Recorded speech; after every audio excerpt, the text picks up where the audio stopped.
all good in the hood.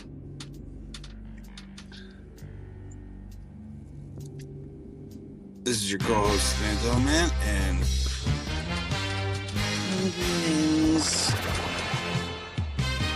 Manifest James. Sorry, I don't know what's up to left.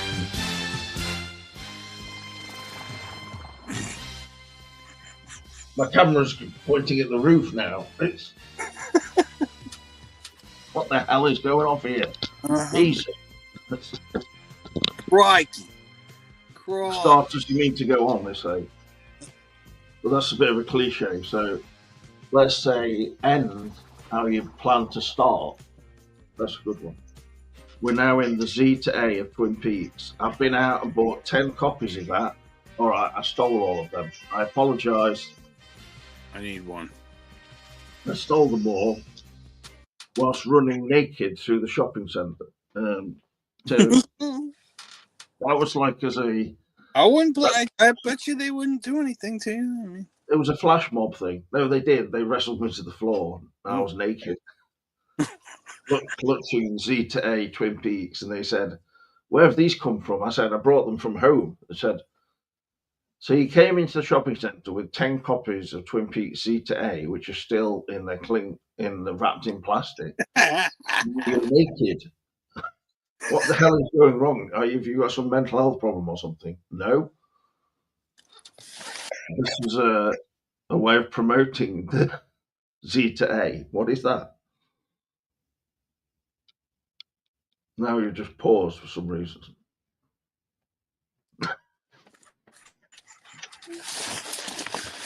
I need one. If you got extra ones.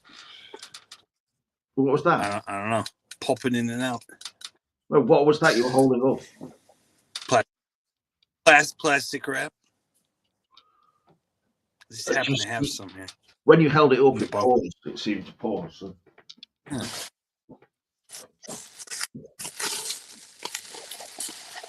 I come prepared. Well, so, why have you got a bunch of plastic wrap? What's that for? It just happens to be here, man. Why? Dare I ask this question? Storage. Where exactly are you now, anyway? You're in some kind of bunker. The food bunker. It's the World War III survival bunker. Yeah, the World War III survival bunker. All right, please, let's not talk about that. Let's just talk about World War One.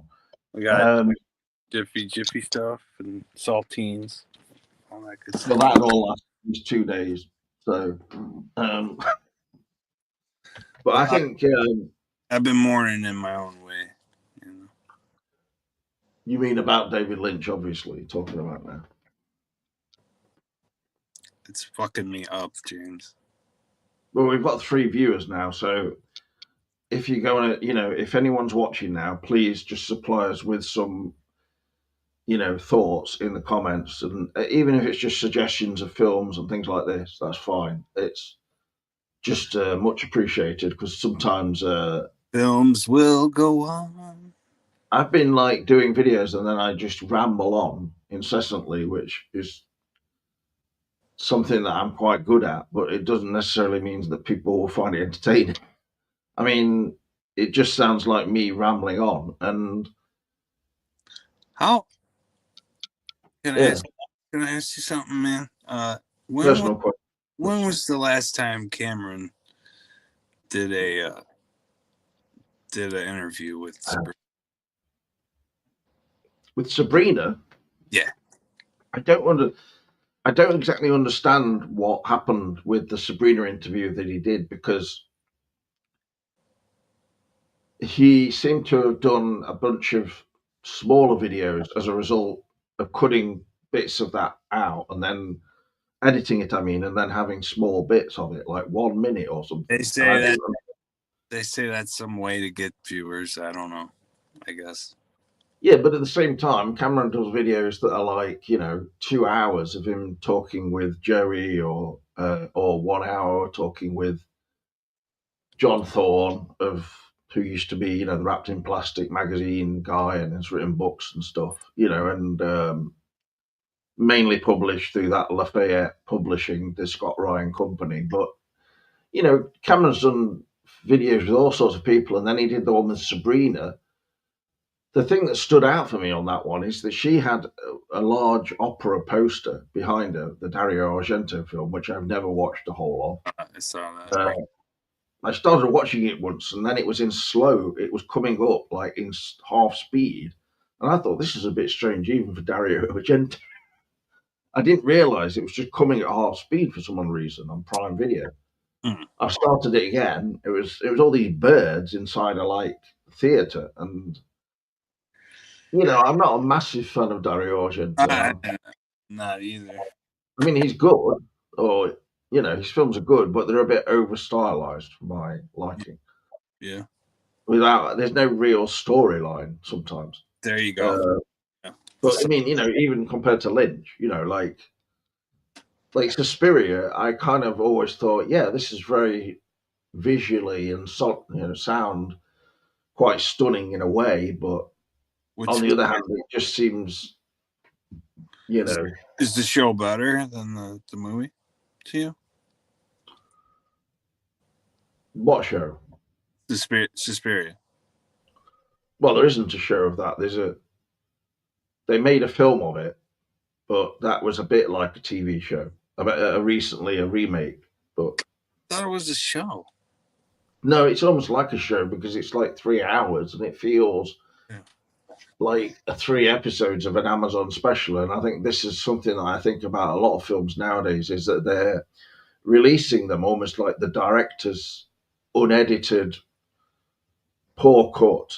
And it's like 2 hours when it should be 90 minutes or 1 hour 45. And they release these long versions on the cinema so that then it goes to streaming and people think they're getting value for money. Like, oh, that film's 2 hours, 10 minutes. So I'll pay $14.99 for it on release.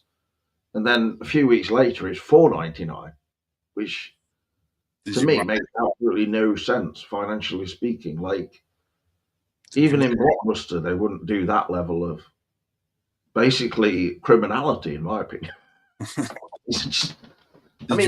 Did you watch The Gorge? The what? The Gorge.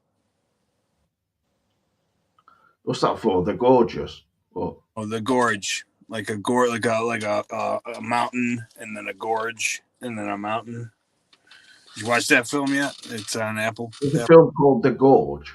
Yeah, I figure you must have Apple for Severance. That's the problem. No, I don't have Apple. I did once, but then I noticed that I basically had no money left because I'd subscribed to everything under the sun, and then I wasn't even watching any of these things. Because I mean, Kevin, who watches the show, Kevin Ball, he would go on about Severance to me and say, it's really good. Yeah. But I haven't. I've seen one episode of Severance, and that's it. So. Really? No, yeah, it's worth a watch. I'm saving the second season till first. Anyway, there's a few people in the chat already, so I'll bring those. I often come to the chat after about 10 minutes, and it's like pretty annoying for people, I imagine, but I'm not doing that deliberately. Hello, Phantom Cooper. I'd appreciate you being a viewer here, because for you it must be midnight or something. I don't know. Greetings, lads, says Phantom Cooper. I've heard a vicious rumor about Sabrina that involves rim jobs. Says. All right, thanks for that, Phantom Cooper, but I don't think that's a real rumor. I mean, like I said, Lynch turned in his homework. There's some Wisteria unrecorded night thing, and only 13 scripts. I think it needs to see the light of day.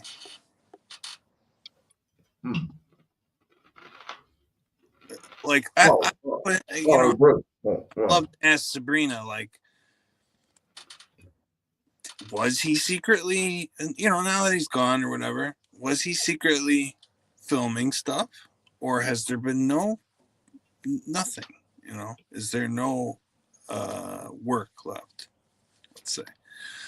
I would imagine there is. It's just a question of like they have to wait a while, because I've contacted a few people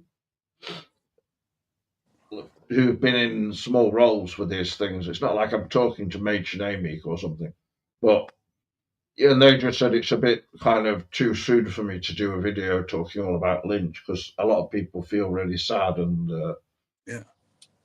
so you know. Well, Well, mentioning Cameron, he did a video as soon as the news came out. At the same time, things were going off here, like with my mum being in hospital, and I was just like, yeah.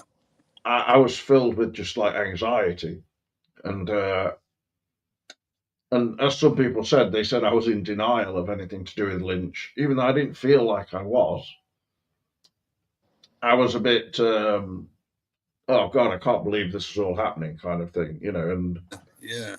Yeah. like, I think when you have people who go into hospital in your family, or just anyone you care about, obviously, or it definitely has an effect, you know, and you don't really realize until you're actually in that situation sometimes. You know, I don't know, I've said this already, but not on a video. So Well, he with was the world's greatest living like film artist, at least. You know. well, yeah, it's like I didn't personally know Lynch, but I've been to, you know, I've met Sherilyn Fenn like in a kind of broad fashion, you could say, and you know, she just came down some steps in this cinema. I'm like, oh, it's Sherilyn Fenn. Can I please get a photo? You know, like I didn't want to say it like that, obviously, but it feels a bit like you're in contact with people who've worked with Lynch, and therefore it feels like a real thing. You know, Julie Cruz is performing on a stage in front of me, and you know, uh, I got a photo with Major Amy, you know, and all Dick Tremaine, uh, Charlotte Stewart, who was in his original film, and she said about the missing Cooper T-shirt. She went, "Oh no, he's missing." Well, she didn't say it like that, obviously, but uh, the You thing know. with Lynch is you feel like in connection with something. You see, it's Well, my thing is like I'm sure these you understand. this written show, these 13 scripts or whatever. Like he set down the rails for Twin Peaks, and people did, other people did direct and write, following his example. So, like, is it, should this thing be released as like a novel, or do you think it should be like No, a thing where uh, like Peter Deming does, like they actually try to film it all, and well, they uh may have tried to film some of it already, for all we know. That's the thing, because maybe Jennifer, whatever.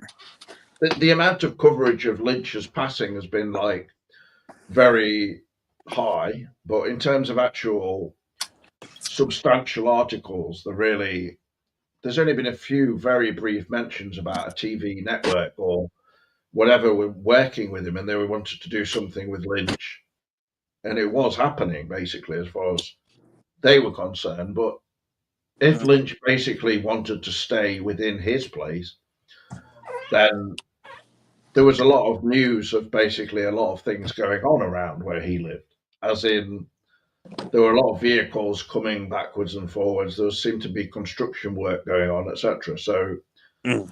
I think it's entirely plausible that Lynch may have videoed or filmed or whatever you want to call it a lot of different things.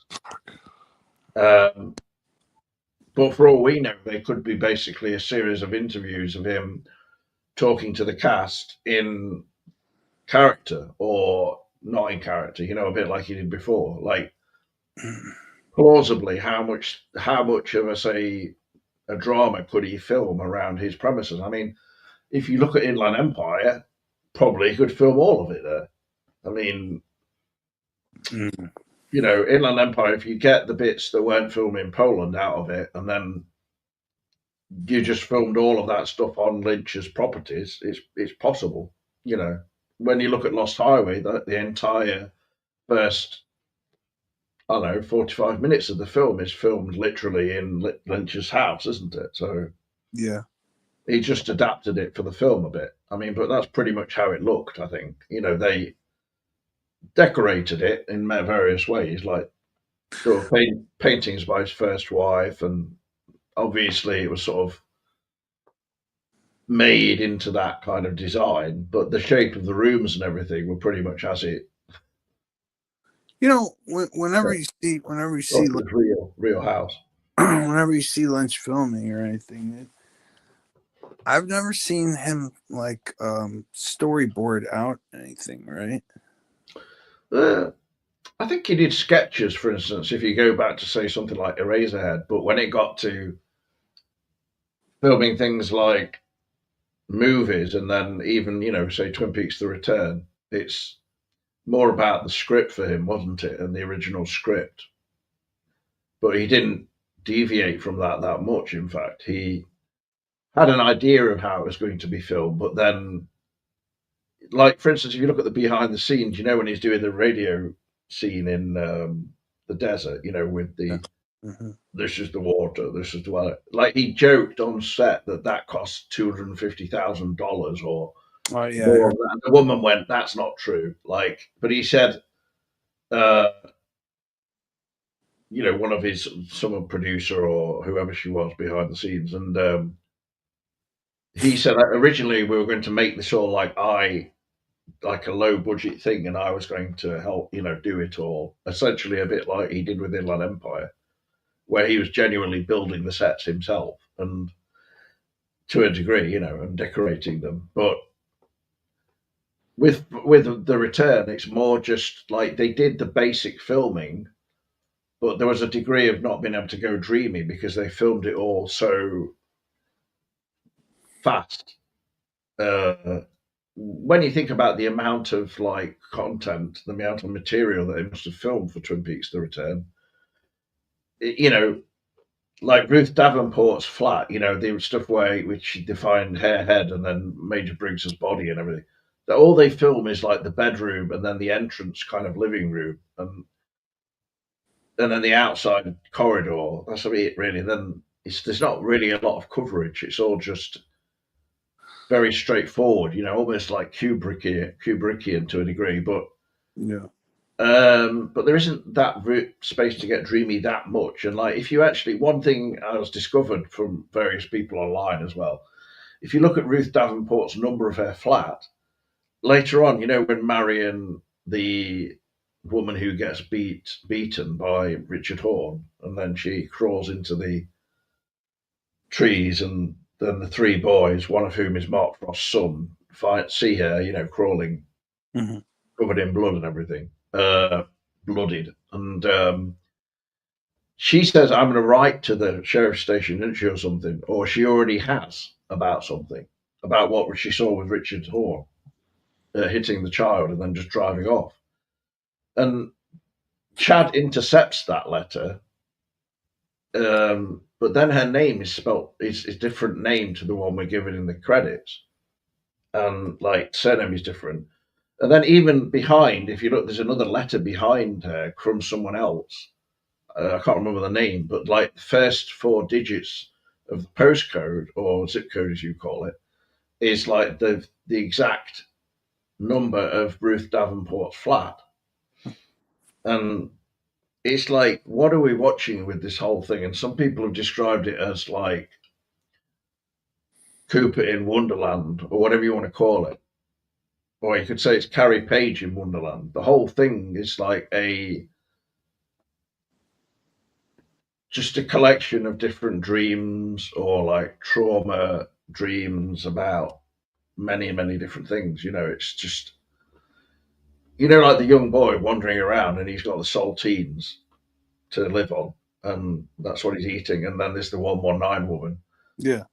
Like that whole scene and everything with him is incredibly Shining esque, like the lone child wandering around on his own whilst his mother's basically having a trauma kind of A breakdown. Yeah. fueled, yeah, but drug addiction, and it's a bit like the Shelley Duvall, like she's in her own constant state of just post traumatic stress disorder because of what? You think that's related to Laura's mother too? Like, Yeah, definitely, yeah. And, like people would say, like when the show was originally made, like on Reddit, people would be posting stuff like, "Oh, I think that woman was planted there," or "She's like some contact of Mister C's," but that's trying mm, to make a script when there isn't like really the script for all that, is there? It's you could have had that as a connection, but at the same time, it it doesn't. It's not really like that, is it? It is a bit more like a Wonderland type of thing, or Dreamland. Welcome back to Dreamland, Dougie. And then when the guy Jeff presses the number to go to the level of, I think he says 7 or like seventh heaven or whatever level Lucky Seven insurance is on. I mean, it's Lucky Seven. When he presses the thick button, it's interesting that he goes like that, like an explosion, and then Mm. after 7 we go to 8, don't we? 7 is supposed to be a lucky number. I don't know about 8, but part 8 is the explosion. The explosion is what enables Bob to enter into our reality. It's not the birth of Bob, it's just Bob getting in through a crevice in time, as they describe within the second season. It's like evil and everything to do with Bob is not like something new. It's just it physically is enabled to crawl into our reality through the explosion. Yeah. So Oppenheimer's to blame for that, basically. But we have no mention of anything like that in the script for Twin Peaks: The Return. Like, will we ever see the script for Twin Peaks: The Return? I think that's pretty unlikely. But if you want, you can actually buy the script for Lost Highway.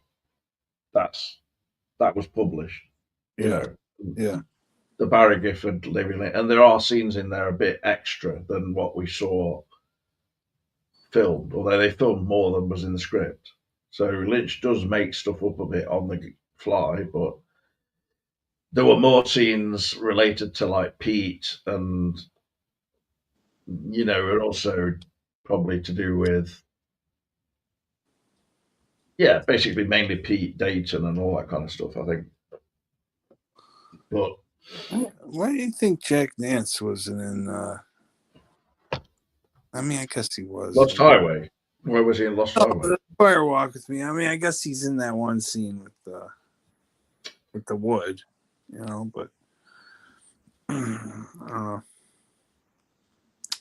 my question for Sabrina is like, what was I gonna say? Fucking.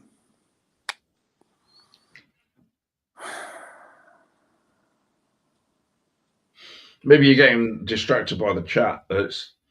No, Phantom Cooper, I don't want to see anything to do with Charlotte Nightstar, thanks. It's okay. She doesn't. Owns Nixon for the first time recently. Yeah, it is a masterpiece. You're right.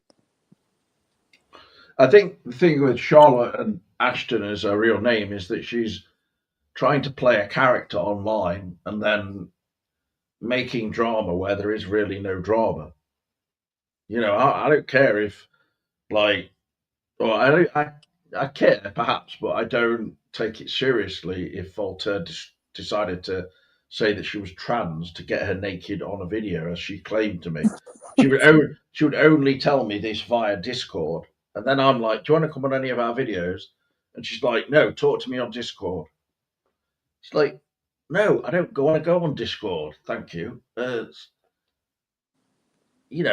If you want to write scripts and get them out to people, you don't have to make a group and add everybody in the entire Twin Peaks community and then start making drama saying, I'm interested in married men, as she said to me. I mean, I don't see any of this as private stuff because it is blatantly attention seeking. All she's doing is interested in whatever she can't have. No, but she's just interested in making drama where there isn't any drama. Like, Voltaire was not trying online to have like Lolita experiences or something, as far as I'm aware. Anyway, I mean, and I don't view Voltaire in any bad light. I just think she was like deliberately trying to dox him. So sorry, but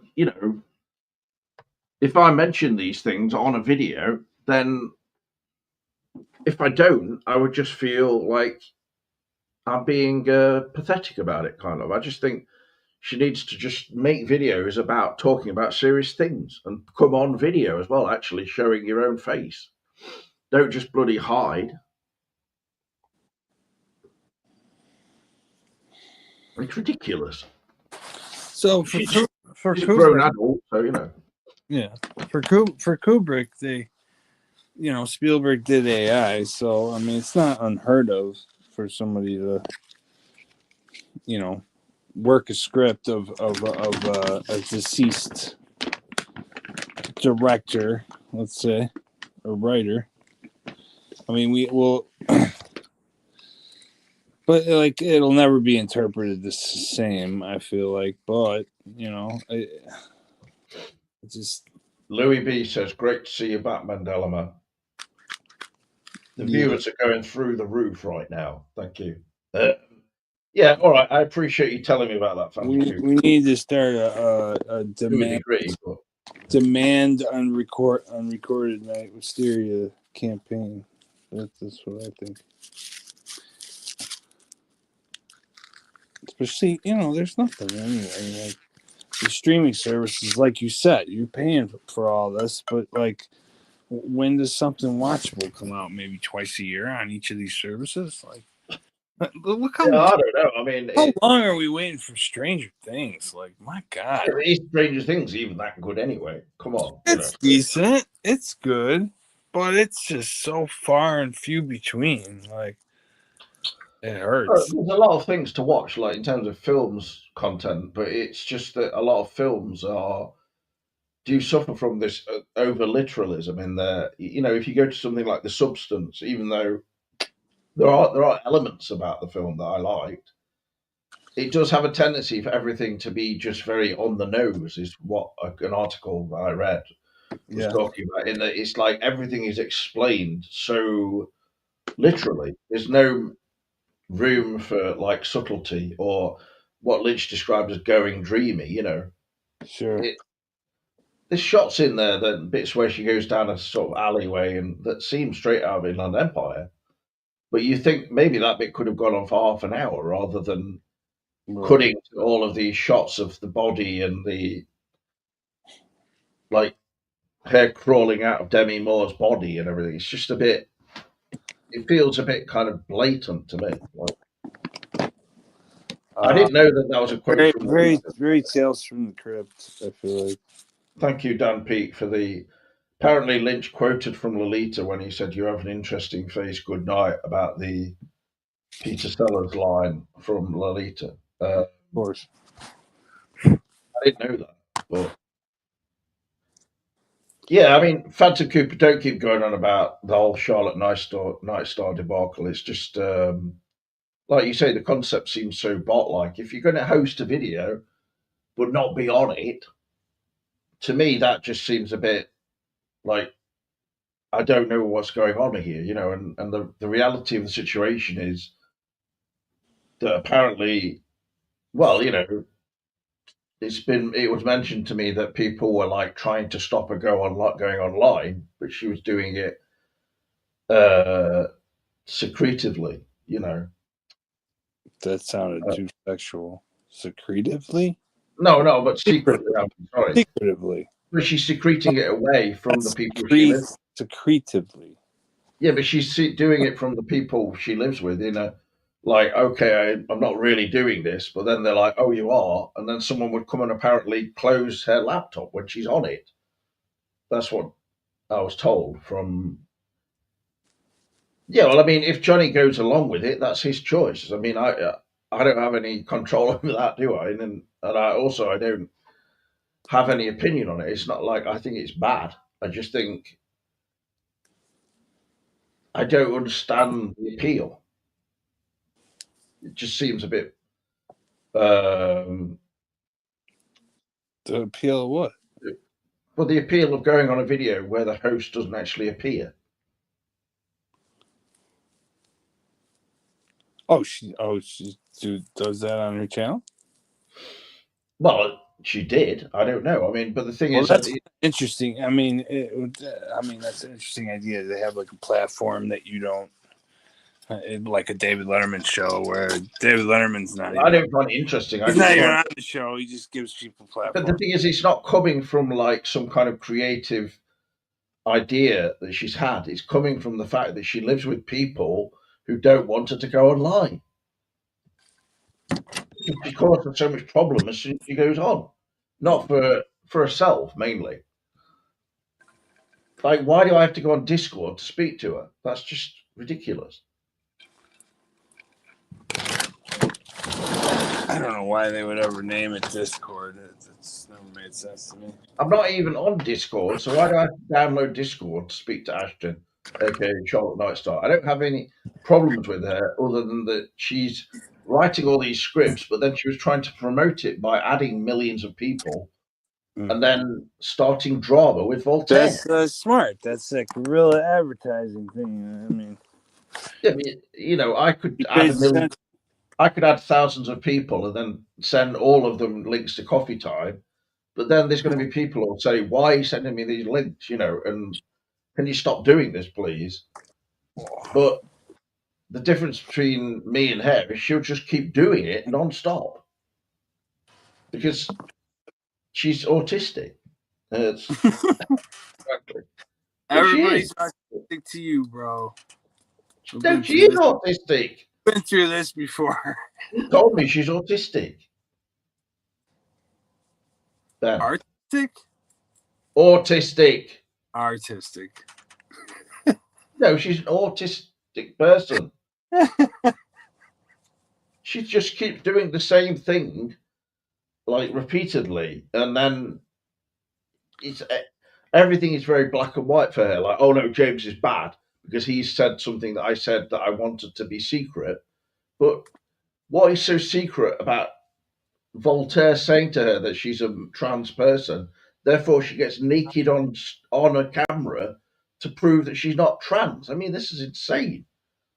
It's not for a young woman in her early 20s. Why would you do that? Secondly, Why wouldn't you do it? well, no, but being seriously, why would you do it? Why not? Well, because she can't see Voltaire anyway. This is the Englishman in you talking right now. It's not what. Not Well, proper. It's not the proper no, to do. no, it's not that. It's more to do with like the interaction. If she can't see him, how do you gauge like anything? That's all. That's the whole appeal, man. Right? Okay, so you're saying The whole when appeal with Voltaire for her was the fact that she never saw him. It was the voice, right? I don't Like understand how that can be appealing to anyone. I don't know. Doesn't make It's any like sense to me. a radio jockey thing, I suppose. A knob jockey. I mean, the whole thing's ridiculous. And then because of all this, Voltaire's just disappeared because he's getting young girls to undress for him. So it's gone over past a point where this becomes humor. It's not humor anymore, and everything with Voltaire had to be a humorous thing. Now, Everything in this whole world is humor. well, not for Voltaire because he decided to stop coming on the videos with no explanation. But it's pretty obvious why it happened to me. It's it's because of this. Voltaire, if you are watching, step up to the plate. It's not going to happen now because the thing is, people want to tell me things like secretively, like, and then but they're saying it because they know that I will repeat it at some point. It's, and then she's making like this dramatic thing about it, but really she's like in denial herself of the fact that she was responsible for what happened with Voltaire to a degree. I mean, I don't think that, and nobody forced her to get naked, but on the other hand, you know, clearly it seemed like a good idea at the time. And is somebody being naked when they're in the early 20s like some kind of crime? No, you know. No. You could go to a life drawing class and there'd be a 20-year-old posing for you, or a 70-year-old, or a 90-year-old, maybe even. That would be delicious. And that would be a question of living deliciously. But I think with the thing with Voltaire is he wasn't very good at confrontation. Like he would want to confront you all the time and be quite offensive about things like saying Derby shit or something like this, which is or aha shit, which is really offensive to me. But then if I said anything about his sisters, who he spoke about sort of just briefly sometimes, and it seemed like a punch drunk love situation that he was in because his sisters seemed to bully him, and then he'd want to smash like a golf club through a window or a patio window, like in Punch Drunk Love, which is one of his fave films. So there was one time where I brought his sisters up, and he said he wanted to leave the show because of that. So you know, clearly I'm a fiend, but Mm. I mean, I'm a terrible person, really, for mentioning his sister, even though he brought them up himself. I didn't mean anything bad by it. I was just saying that he would often say things like, "Oh, these actors or actresses, they're making out that their job's really hard, and it's not." And these females, like, say, he criticised various actresses like Natalie Portman and stuff, and then, but not Yeah. apply that to himself. Like, he'd give them, like, being an actor or an actress, okay, sometimes it can be really hard, maybe. Sometimes it's easy, but I don't think it's an easy job as a whole. And I think that's an unfair accusation to level at actors and actresses that everything they do is just really, really easy. It just shows that Voltaire's got some kind of complex where I think his job is like acting. So he's trying to kid himself that his job is really easy when in fact he doesn't want to face the reality that what he's doing in his job is a performance to a degree, because he's in Sure. court and Sure.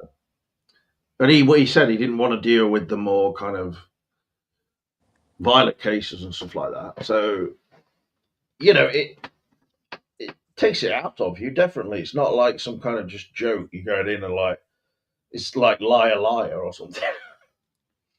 I mean, there's always going to be a level of hilarity in anything, like you say, but it's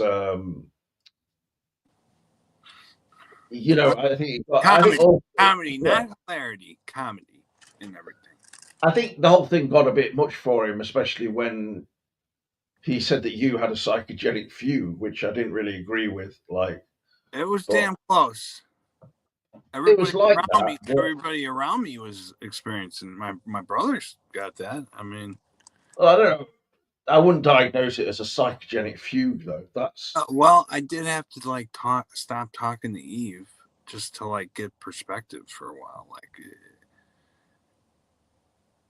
but that's not a psychogenic fugue or a uh, schizoid episode. That's I found you. out that a lot of these people who use this AI are having similar things. There was a thing in the news, fucking not too long ago. The Ziz cult. Do you know about that? No, Oh, you but look that up and play some Ziz cult. Pretty interesting.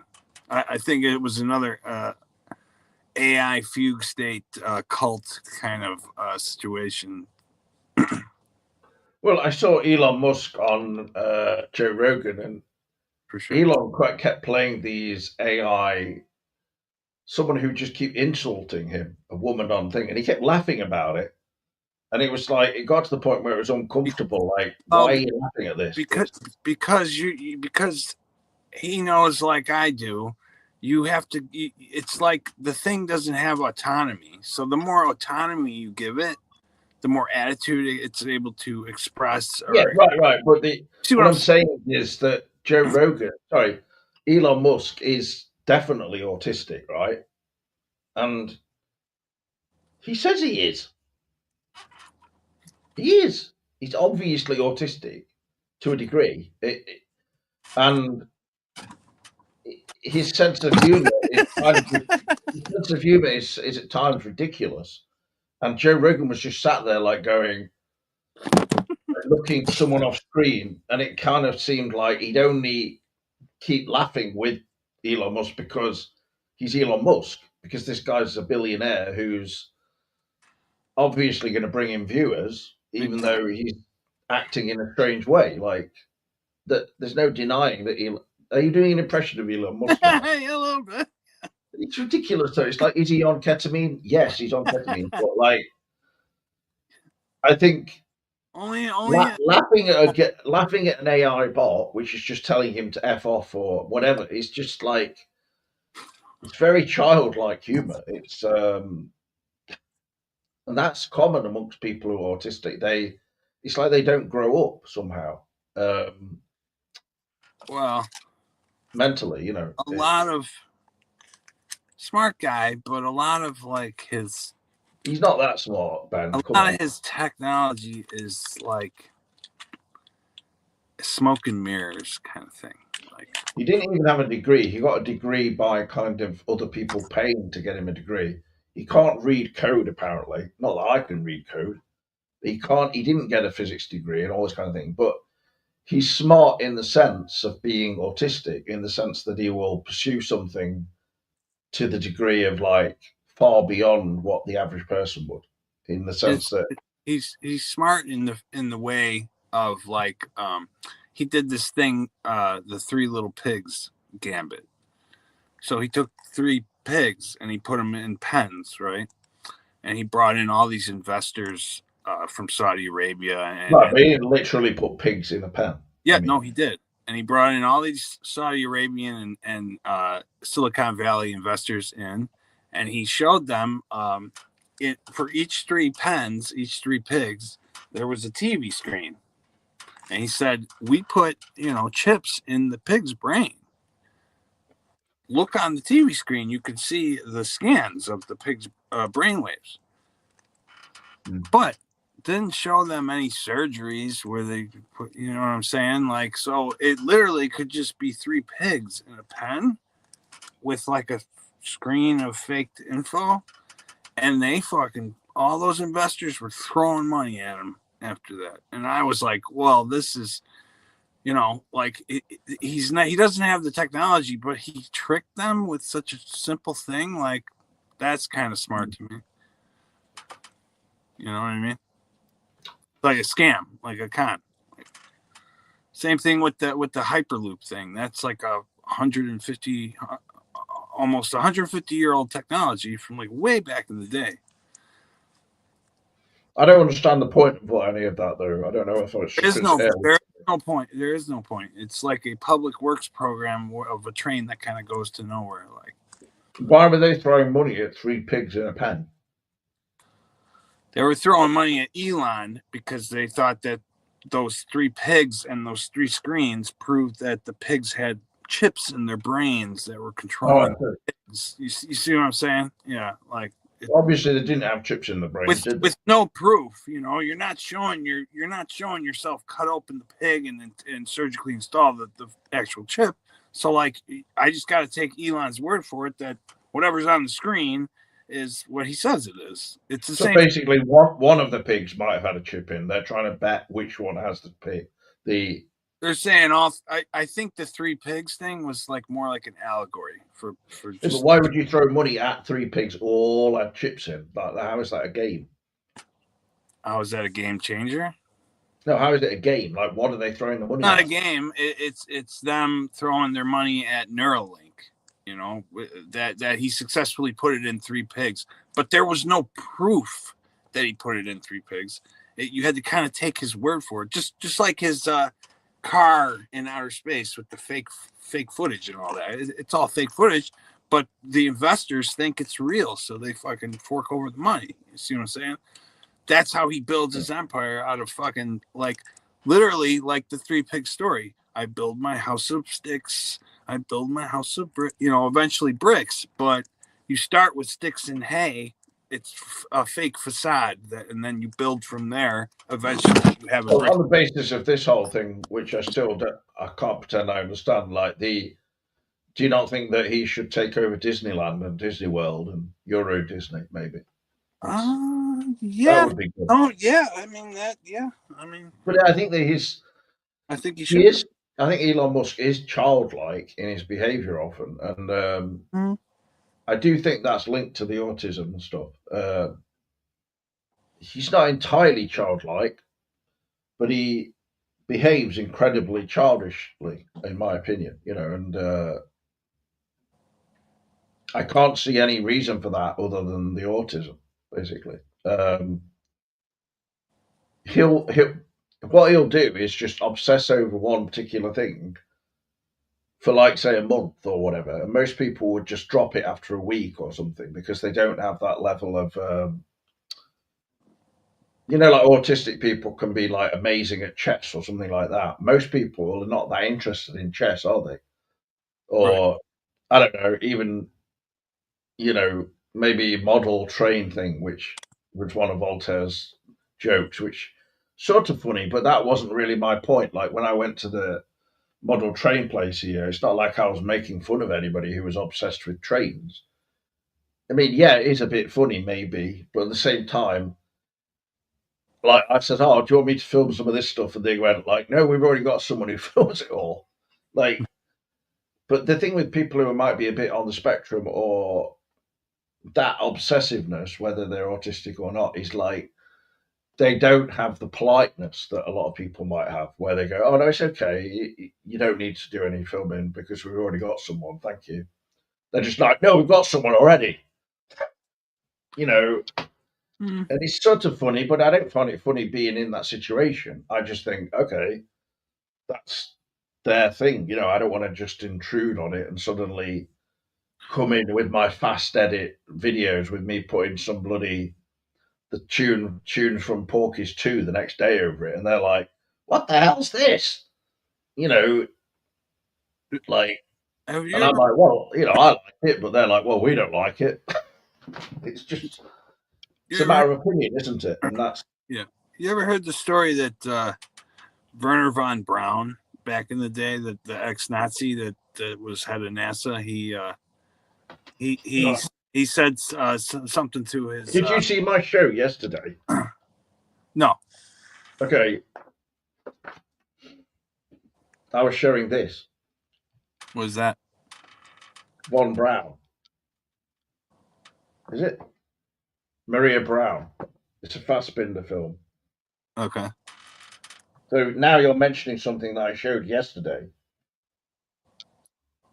This is a film that came out in the 70s or early 80s. Die de Marin Brown. It means the life of Maria Brown. Was it good? And I've never seen the film. It's obviously good, but it's like, it's just films that nobody remembers all, or they will remember them, but only if they're maybe doing film studies or into cult. I mean, it's Rainer Werner Fassbinder. We know him, right? He was a German director and everything. He was Mm-hmm. pretty offbeat, but at the same time, he could make films that are almost within the mainstream, like this. It's a mainstream film, but so it just Are seems are strange that you're are mentioning are, Brown when I. are him and the Fassbender actor related? Is it a nepo baby? No, that's no, it's got nothing to do with that. Oh. It just don't.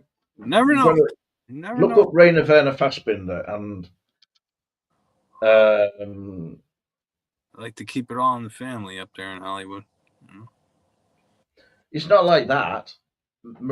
Rainer Werner Fassbinder was a real German person who lived like rather the extreme, art life where he was drinking all the time and would be somewhat unpredictable on set and all these kind of things and had problems, personal problems.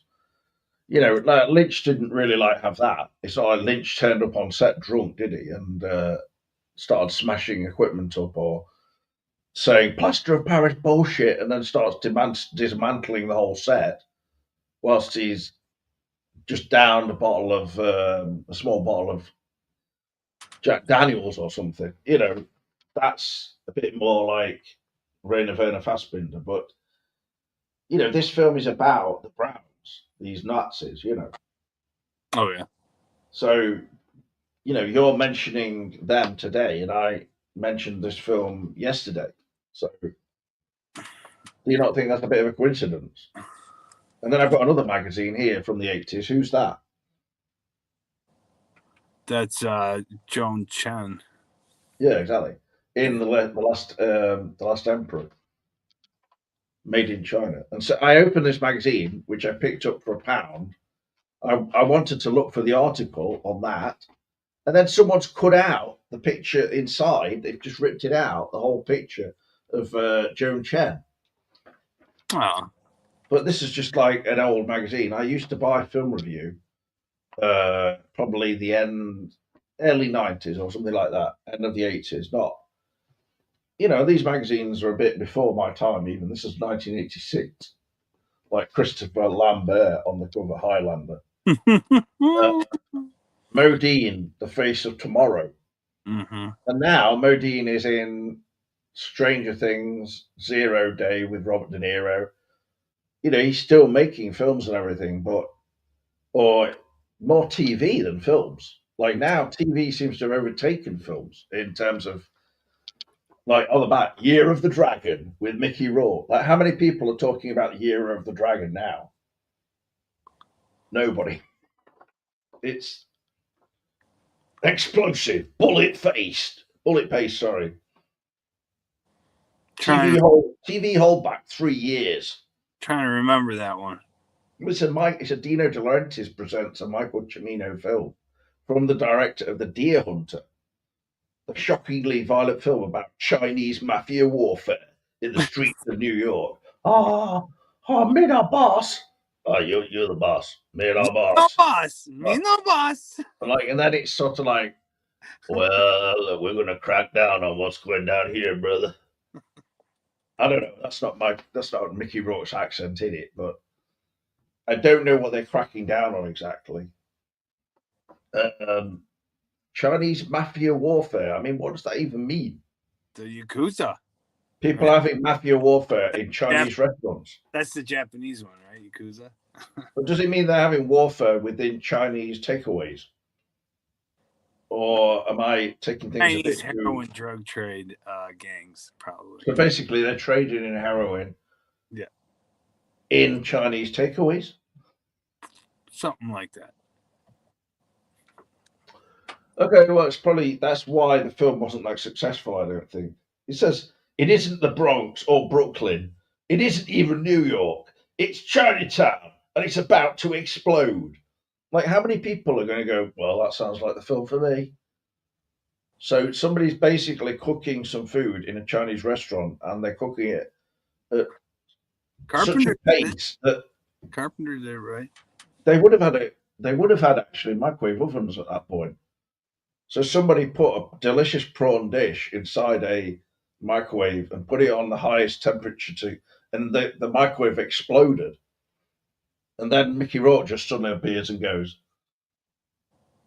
the shit's hit the fan. I think this case needs me on it, okay? I'm Mickey Rourke of 9.5 Weeks. I'm really sexy, okay? And then there's all these women watching going, well, I don't know about that. That's it. But we came. He back in the day. Well, I don't know. Yeah. I don't agree with that.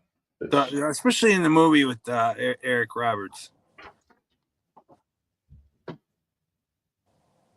Yeah. Nowadays he looks haggard as fuck. But no, he looks good now. But do you even remember this film that I was showing yesterday? Beyond Therapy. No. With Jeff Goldblum there. It's actually got Glenda Jackson in it from the UK, Tom Conti from the UK, Christopher Guest, Julia Haggerty, and Jeff Goldblum. You will love this, right? Christopher Guest, huh? Look how Jeff is spelled. Really? I don't want to feed into your obsession. It's not Jeff, Jeff. So they changed it for some reason because I think that old-fashioned spelling of Jeff, that actually may have just been a mistake on the poster. Like, I had an uncle Jeff that was spelt like that. And was that Jeff Goldblum spelled like that? Yeah. This is one of his earlier films. Yeah, So that's weird. comic relief for incurable You know, romantics. for him, I remember it as Gold Bloom. I You don't know know, what these guys are doing over here, O's, but two O's for Bloom, not Blum. probably this is one of the best films in the 80s, Beyond Therapy. It looks kind of fruity. These guys here are like doing some kind of Fruity. tango. Something's going It's on there. got some erotic action going on there with men. This is Timothy Dalton in a film that came out before he was as Bond. How many people remember this film? The, Nobody. the hell is that? Timothy Dalton in a film where he's like basically a robber or Huh. cops and robbers, you know. And he's in a film with who's else was in the film? I was just watching him in Yellowstone, 1923. Timothy Dalton's in it. Yeah, he's in the one with Oh, Harrison Ford. that makes me want to watch it now. That timeline, yeah, it's pretty good. He's actually in a film with Anthony Edwards. This was you can see here. So Timothy Dalton had already made some, you know, he'd made American films before he went into License to Kill, which was very, very Americanized Bond, wasn't it? Which was really basically and the early genesis of what they did with Daniel Craig, where they kind of Americanized Bond to make them more like the Bourne films or something. And they were Mhm. like more about just the action. They weren't about the suave Bond, which they kind of want to go back to, I think. And if they want to make them successful at all, they have to go back to the original. Why does he want to fire broccoli though? I mean, that just seems Well, I don't. I think those people are just. It's just because they're old. really seems It's crazy. it's just inevitable though, because these people are like now basically in the stage where they would be handing it over to someone else. But the question is handing it over to Amazon a good idea? But we'll see, won't we? So I I think don't. it doesn't really matter about the production company. It's all about the people involved, and if Yeah, they find a good Bond, but they have to make it someone who's British and not an American actor or anything like that for sure. And they have to go back to the kind of Roger Moore thing and have a guy in his 60s playing Bond. I think that would be good. I always thought it was a shame that Hugh Laurie didn't get to be Bond.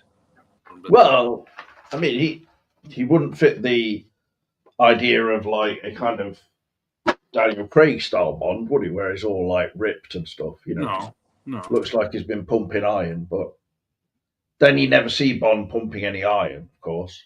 So it's just like, hey, I was born like this.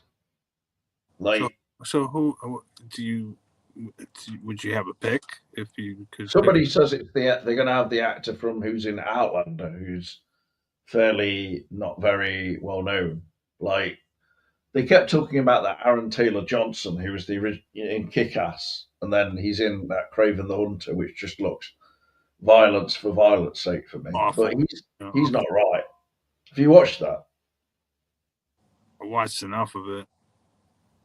It's just endless scenes of him dismembering people and stuff, and Garbage, bro. then Russell Crowe is in it again as like, but then Russell Crowe isn't even in Gladiator 2. It doesn't make any sense. I mean, they could have had him in some de-aged scenes or you know.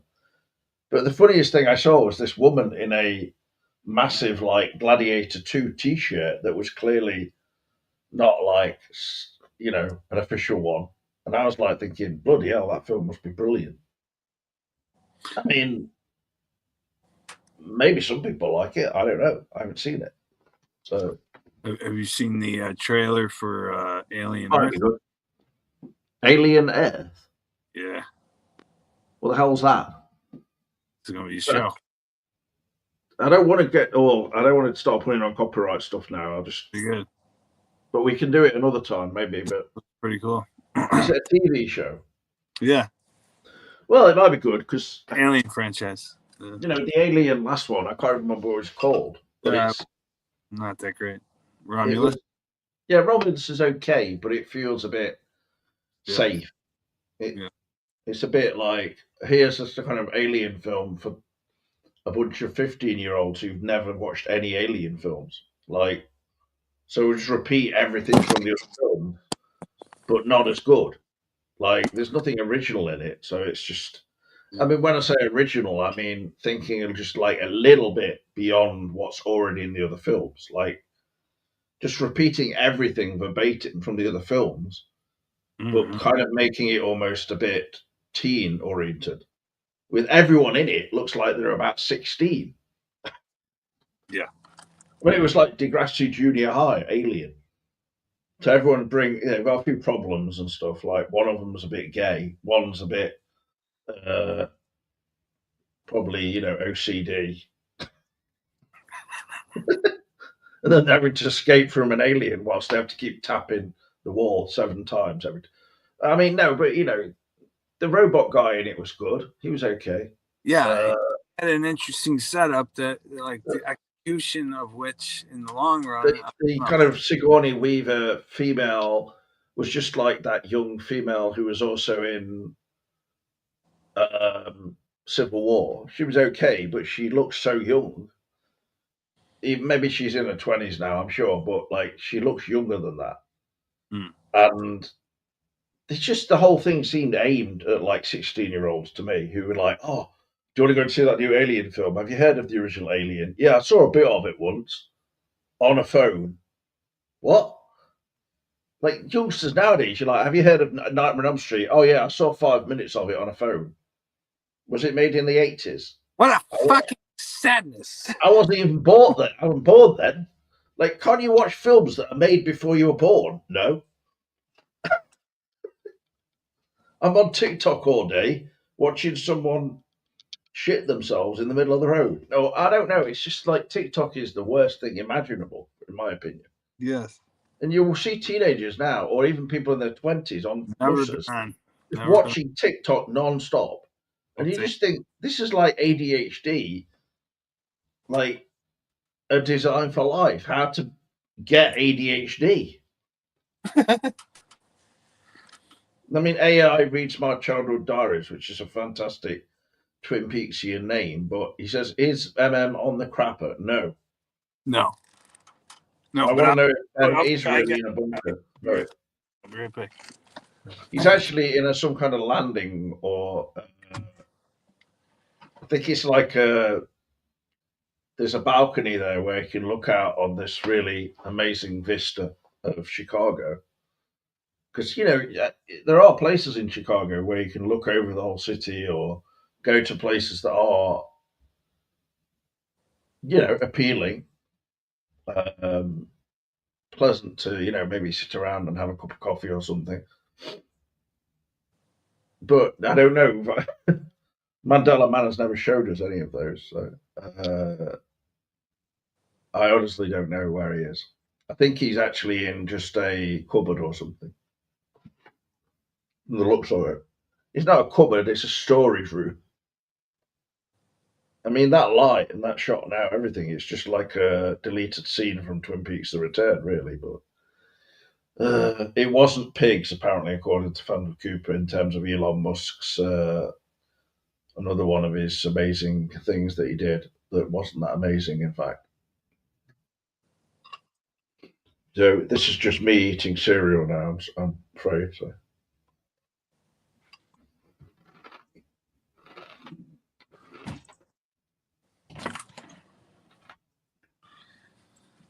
So yeah. Oh, another one of my questions for Sabrina would be like, because David went to the court and made Twin Peaks like under his banner, Mm. does that mean that we can never have Twin Peaks again because he I don't did think that? so. Nobody else can I do know it? so. Get it! Okay. And nobody Sorry else about that. can, I think that Twin Peaks will live on, definitely. yeah. Yeah, I think it is living on. I think that just from Mark Frost's responses and things like that to the passing of Lynch and everything, it seemed even the things he wrote afterwards were very Twin Peaksian. You know, he said, and now there's just feelings and things like this after this terrible news. And I definitely think that there's a very likelihood that Frost could definitely write more books if he's not even written them connected to Twin Peaks. But I don't. I mean, of course, they know that people would prefer to see something which is televised. You know, a proper drama. Even though there's going to be a bunch of fans who will always say, "Oh, if it's not David Lynch directing it, it's not Twin Peaks." But if Lynch was connected in some way in terms of the Wisteria unrecorded night scripts, Yeah. then it is Unrecorded, still Lynch. unrecorded night is literally unrecorded. You know, it's like Well, if he went over the like you got to figure if they were gonna go to he went to a network with that and everything. why were so many cast members posting stuff to do with Wisteria, as in pictures of Wisteria? Right. What is the obsession with Wisteria about? It's to do with like Nightshade as well, which is connects to unrecorded night. What unrecorded night means is the whole idea with Lynch is about. He would say my ideal time for sleeping, if I was left to my own devices, would be like 3 a.m. till 10. And I thought, okay, but he said that fast things are moving at night now, and You saw that it's like video. You saw that when video, right? Where the Church of Bob Dobson, like Church of Bob, yeah, but that's got nothing to do with Lynch, has it? meets at We're talking Wisteria. about Lynch. Yeah. The thing with Lynch is he believed at night and stuff. This is when, say, where he lived in LA and stuff. When he says fast things are moving at night, he's talking about like an energy that he felt, you know, in the city. He's not just talking about like people driving fast. He's saying that everything in our culture now has become so speeded up. It's giving people like these constant panic attacks and or just a state of unease generally, you know. And he would often talk about meditation or just sitting around doing a painting as being like his way of coping with all of that in a way. But it depends. I mean, people could find a million different ways of you don't have to do meditation. You could just, you know, sit down and look at a tree or something and draw a picture of it, or just go out and have a cup of tea or something. But like meditation isn't necessarily for everyone, but you could just do a 10-minute meditation whilst you have a cup of coffee. It it doesn't matter. It doesn't have to be transcendental meditation either. It's just that was the thing that worked for Lynch, you know. But I think with Lynch, basically, he was talking about unrecorded night means when he's sleeping, that things are being unrecorded in the sense that he's not left. I don't think that Lynch, for instance, is someone who would have CCTV all around his house and everywhere. I mean, he may have had some, I don't know, but He probably had to have some.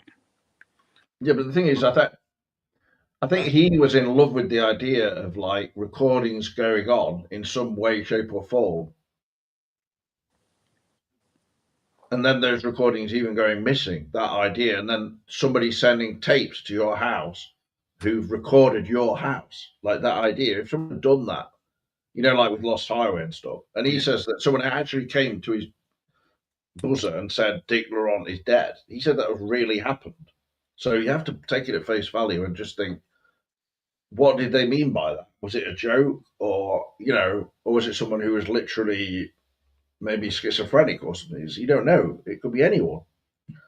And the first two letters are the same as David's name, so he might have saw that as a threat.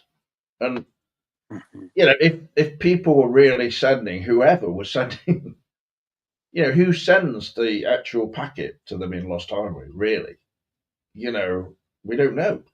Was the Bill Pullman character sending them to himself Yeah. So as a way of frightening his wife so that she would feel like she was being monitored if she was having an affair, which apparently she was. So, how but then many? again, was that all in his head? I don't know. Yeah. How many Lynch scripts have you read of movies you've seen?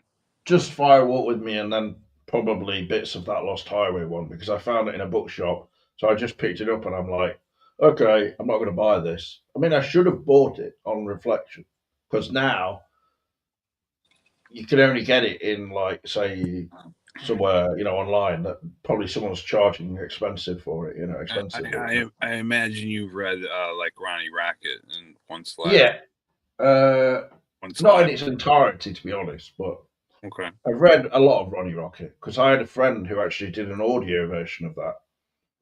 So how But much then he never sent me the audio or anything. So, how much do you feel like is on the page when he writes it, as opposed to uh, gets but yeah, Fire Walk with Me. I gets mean, interpreted, as opposed to what percentage gets interpreted by him and changes on the film? well, I think with, say, Fire Walk with Me, it was all there written down with him and Bob Engels, but they did so many different drafts of that where they kept changing it, Mhm. and then that's before it was filmed, and then when it was filmed, they just came up with new stuff anyway. Well, Lynch did, you know, he just would, like, all of the stuff, say, in the Pink Room, the Welcome to Canada scene, that was scripted to a degree, but then he basically just sort of went dreamy with it. So When you don't have the missing pieces, the way it's cut together, it does kind of feel like I've seen other people misinterpret it too. I guess where I I feel like I the always missing pieces interpret it is, to mean that they were moving from one room literally across the border into the other room. Like, you could look at it anyway. I mean, it doesn't really matter whether it's in Canada or not, but they do see Welcome to Canada. But the Canada could literally be 1 mile from Twin Peaks for all we know. I mean, in the in terms film, of, or in the missing pieces, they show that it's in like another bar, but like you yeah, they show them entering, would never and there's know all that. trucks nearby, and then they do also. There's a scene outside a place that's called something, whatever, maybe Cooper's or something connected to that in terms of the name of the garage or something, and then they're doing donuts, as they call it, in the dirt before they head off to down the road. There's these kind of road shots that are very familiar, almost like straight out of Blue Velvet. You can see why some of that was cut because it just seemed like, probably with Firewall with Me, there was an element of where Lynch wanted to keep things a bit more unclear. Like Laura's going to this place, but it doesn't really matter seeing the whole journey and everything. And this makes the film, over 2.5 hours or something if we keep these scenes in. I mean, the film would have been 3.5 hours easily if they edited all those bits in. But for me, The Missing Pieces feels like an extra film. It's an extra film, yeah. Like, and I don't really love. I like the idea of just shoving them all back in the film because Yeah. that's not how. Like Lynch said, they didn't have enough time basically to finish the edit of Fire Walk with Me, so he would go back and do another version of it if he had the time. But you know, but I don't think he spent the last 10 years doing that necessarily. So it's. Uh, I think the Fire with Me edit that we got was edited down even. Like apparently the train car scene was more violent and lasted longer. So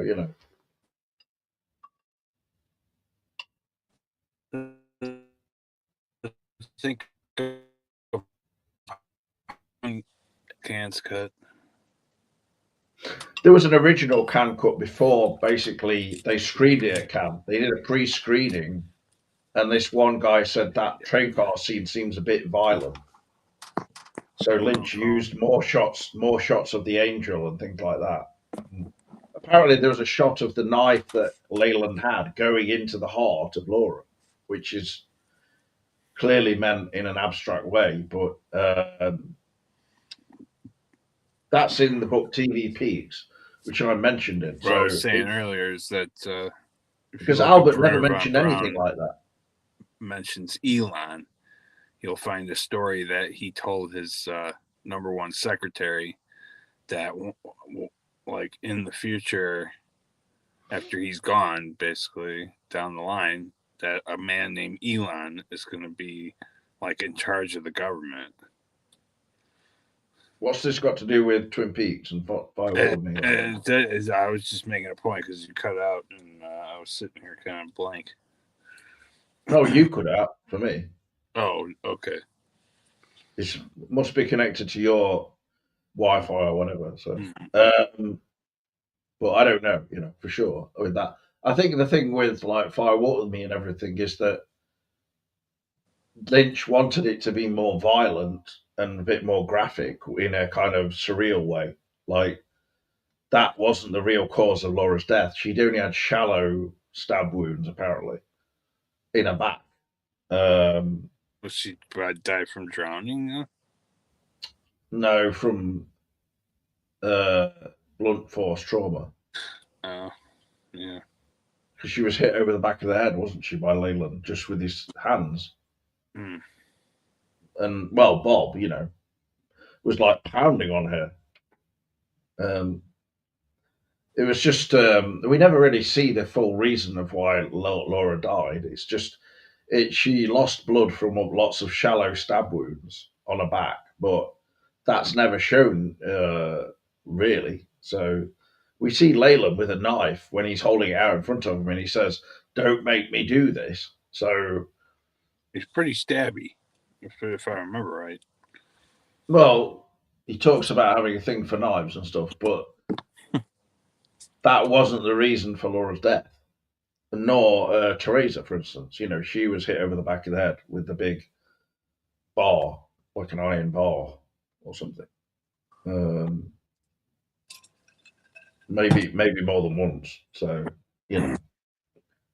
like we only see glimpses of things, don't we? Really, like in terms of the train car scene in Firewood with Me, it's made to be really pretty abstract. It's more than it was apparently. Like, and Phoebe Augustine, who played Ronette, and Cheryl Lee kind of guided Lynch to make it a bit more angel based because they, as cast members, they kind of were talking about that and saying, "Oh, we've got an angel in this scene." That's What's and that ends up to be like a fucking super important part, and that's not in the script, right? no, it's not. No. The Well, picture with the angel either. It's not in the script. it's a good As example of like far as I'm aware. if Lynch isn't there, like what gets changed, or like if you're working from a script, Well, he's not around anymore. Like, I think that the thing with anything that would come out that would be related to Twin Peaks in any way is going to be like, Twin Peaks and Lynch adjacent. It's not going to be. But the thing is, that's the way it would have been anyway, even if Lynch was involved. And he's now got, Jennifer Lynch, Austin Lynch, Riley Lynch, not Lula Lynch. She's like 13 now, I think. I mean, she can't direct it. Mädchen Meek is a TV director now, a good one. even even Kyle's directed, right? I don't think so. Kyle, I thought he did a movie at least one time as a director. What was that called then? Oh, I have no idea. It was Well, it was like one of his more obscure films, if I'm remembering right. I don't know. Maybe you could look it up. Did he ever direct? I think I don't know about that. maybe he directed Wisteria Lane, that show he was on, some episodes of that or something. Desperate Housewives. Perhaps. Pretty. It does say he was a director, yeah.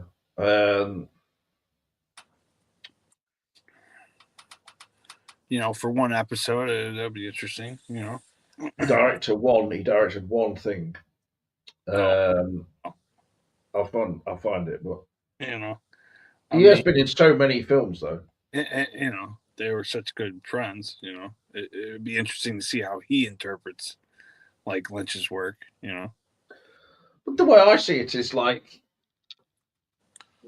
someone like Tim Hunter was a really good person who directed some of the best episodes, arguably, of Twin Peaks because he didn't try and copy it or mirror anything that Lynch did. He just did his own thing that was more. He kept it more sparse, as he said it.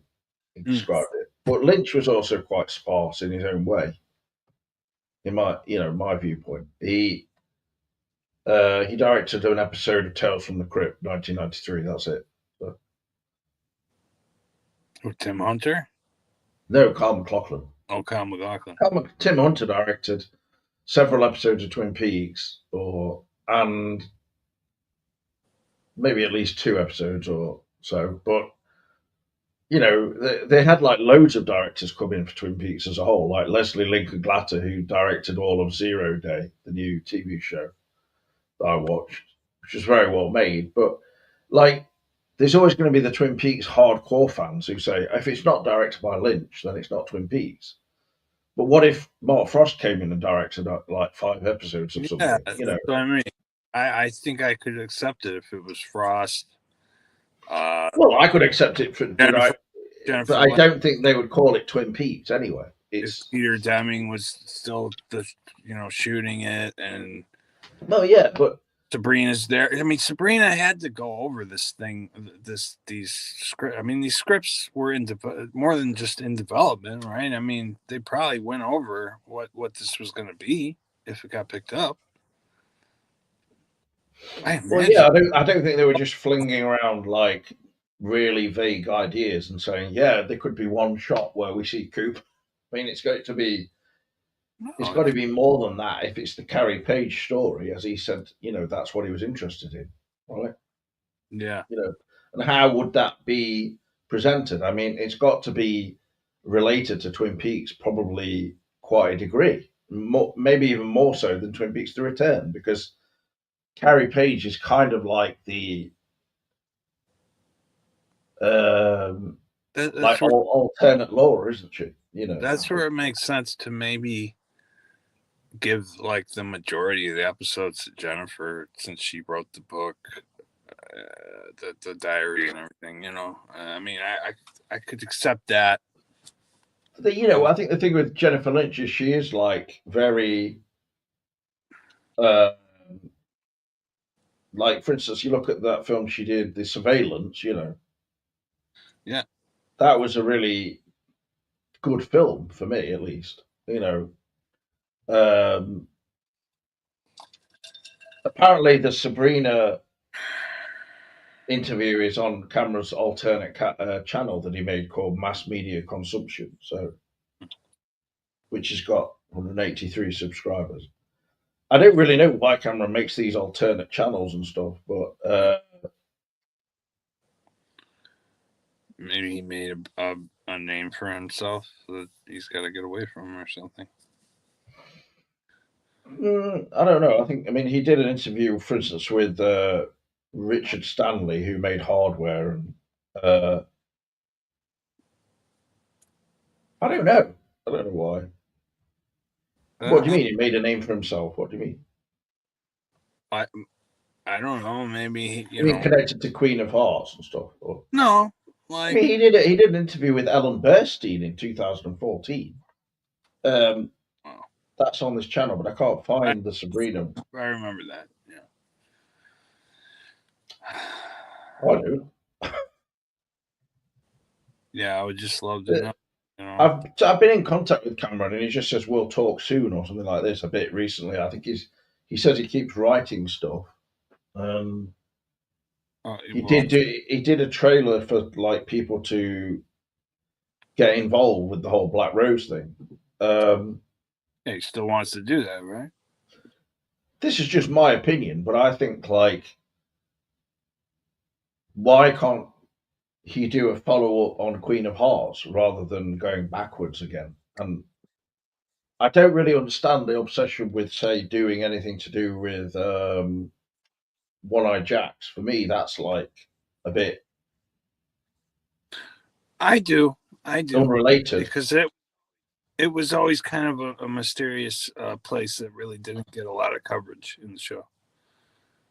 Yeah, but don't you think it's making too much of a thing of you've got to then build a whole set of a One-Eyed Jacks? And well, yeah.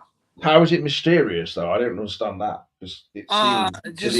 When I first saw like the first 2 seasons, I always thought like, what goes on up to, like we go there and then we see plenty of stuff out of there, like you see in the second season a lot, like Blackie, John Renault, and it's in a lot of scenes. But more of like, what was Laura's and some of these perfume counter girls experienced there. You know what went on Well, more than Blackie. Like I could give a fuck yeah, but about. how does that relate to anything to do with Queen of Hearts though? Like Queen of Hearts ended with a scene where it was sort of I don't know. related to the ending of Twin Peaks: The Return. So therefore, even though I said that I thought it was a bit too similar to that for me, I kind of wanted to see Queen of Hearts go off in a more of a following Cooper's story rather than so much the Annie stuff, to be honest. But Oh yeah. Oh yeah. overall, I gave it a good review because, like, the amount of effort that Cameron put into it, and the fact that he presented something that was 4 hours is pretty. I'm not saying that just because That it's was 4 hours, therefore it should get a good review, but fucking thing. the the amount of good stuff in it compared to the stuff that maybe was a bit The like maybe Wyndham Cooper some long wife hairs. dynamic was That a was lot good. better than I don't know, than the Annie stuff. It was a shame, like Yeah. in the beginning, that he didn't have a little I think better of a cast for like Norma.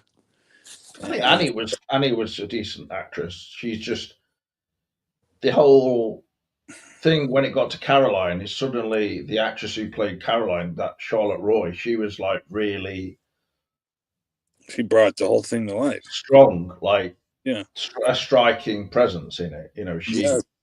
even though like someone like Kevin was saying to me she was acting like Nadine, I was like, well, I don't think so. I think she was like a bit like Nadine in the sense that she was a bit He off really the wall, he but was like a uh, classic Lynchian character. I mean, I don't think she was must have did, genuinely she like just must have mentally did a lot of disturbed or something. on each movie, to kind of bring all those elements together.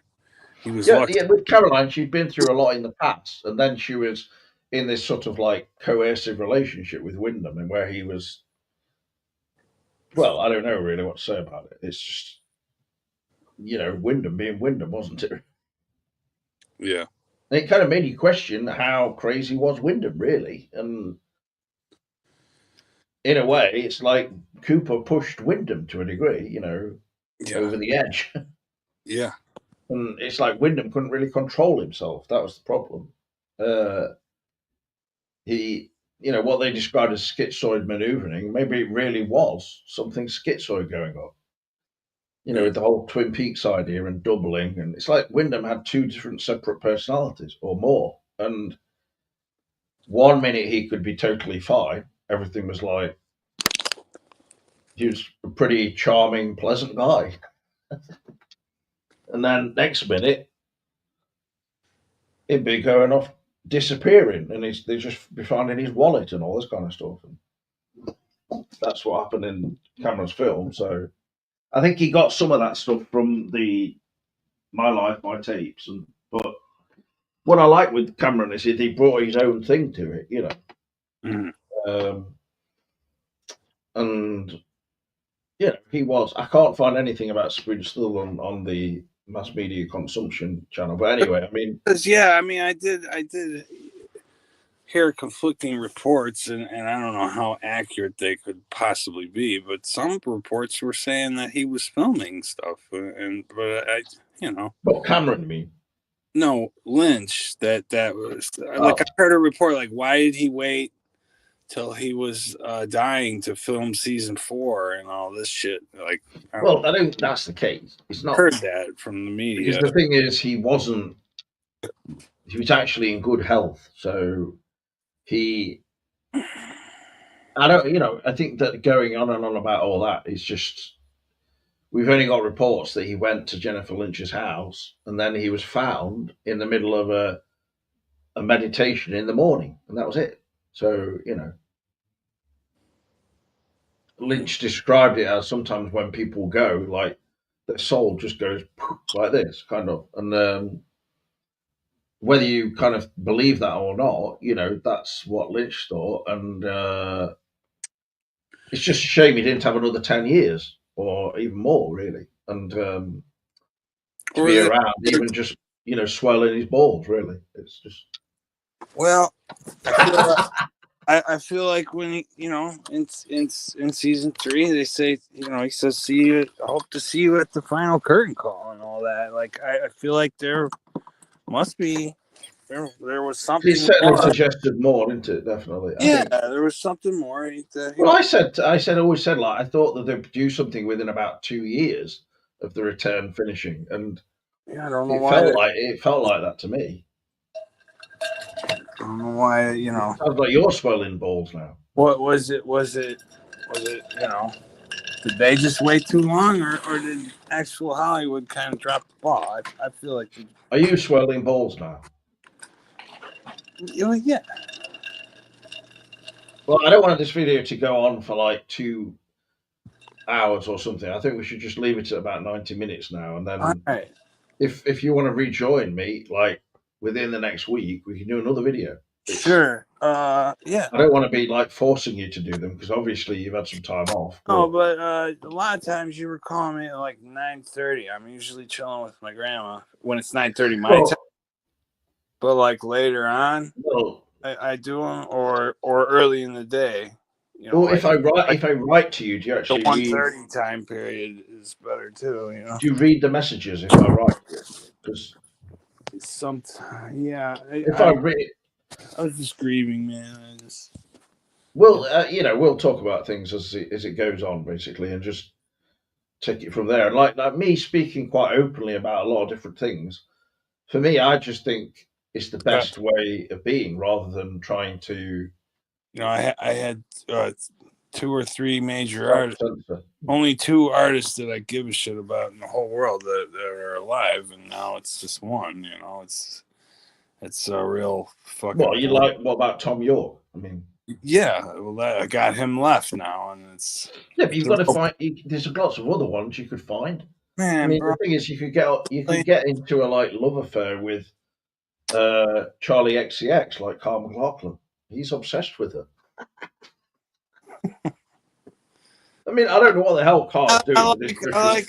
I like Nolan. I like some of these auteur directors, but they're just not even What about Charlie XCX? in the same category, Well, Nolan is like Kubrick, but kind of very commercialized version of Kubrick. But he's not on a par with Kubrick, really. He's more. It's David left a hole that can maybe never be filled. Let's get the film made. Like Kubrick could probably take. I didn't even know that 2001 wasn't even finished. There was going to be more scenes, but they ran out of budget. And oh, really? You know that when 2001 was released, it was basically a flop. And then the whole thing that happened was the whole subculture of like tripping and tripping balls. People going to see it when they've smoked a bit of kind of boots, weed, or just back in those days it was just resin and all quite innocent, and then maybe take a few magic mushrooms or something, and then people would be like, oh man, that scene at the end, I was like tripping balls. And then they're like, what do you mean, you only had a can of cola before you went in? Well, when I saw that scene with the goddamn monkey at the start, and that was just a person in England. That's how they talk in England now. They were like, hey man, I'm from Derby, Yeah, I heard your Cockney accent is going away. Well, yeah, in Derby they also speak like, oh, Governor, have you been to see 2001: A Space Odyssey? So it's more of a posh type of accent? Faux posh? Not but faux well, posh. hello there, my dear boy. Yeah. Have you seen a 2001: A Space Odyssey by Stanley Kubrick? It really is a marvelous achievement. Oh, Gav, can I have a free ticket, please? Oh, can I have another one, please? Can I ask for more? How dare you? You've seen the film one time. You want more? You want to go and polish all of my silvery, thank you. And then we'll show it in the evening room tonight on my personal projector. Oh, Gav, I'm going to be shining all your spoons. And then later we'll do the Cockney Sparrow Walk. I love all the cockneys when I'm walking down Lambeth Town, doing the Lambeth walk. My dear boy, please, can you rein it in? We need some of this silvery polish to an absolute state of excellence, rubbing it frenetically. Okay, I'm doing it now, Governor. What? I want you to be rubbing it frenetically. Now, I'm rubbing it frenetically. That's what I like, my dear boy. Keep rubbing it. I am, Governor. Please.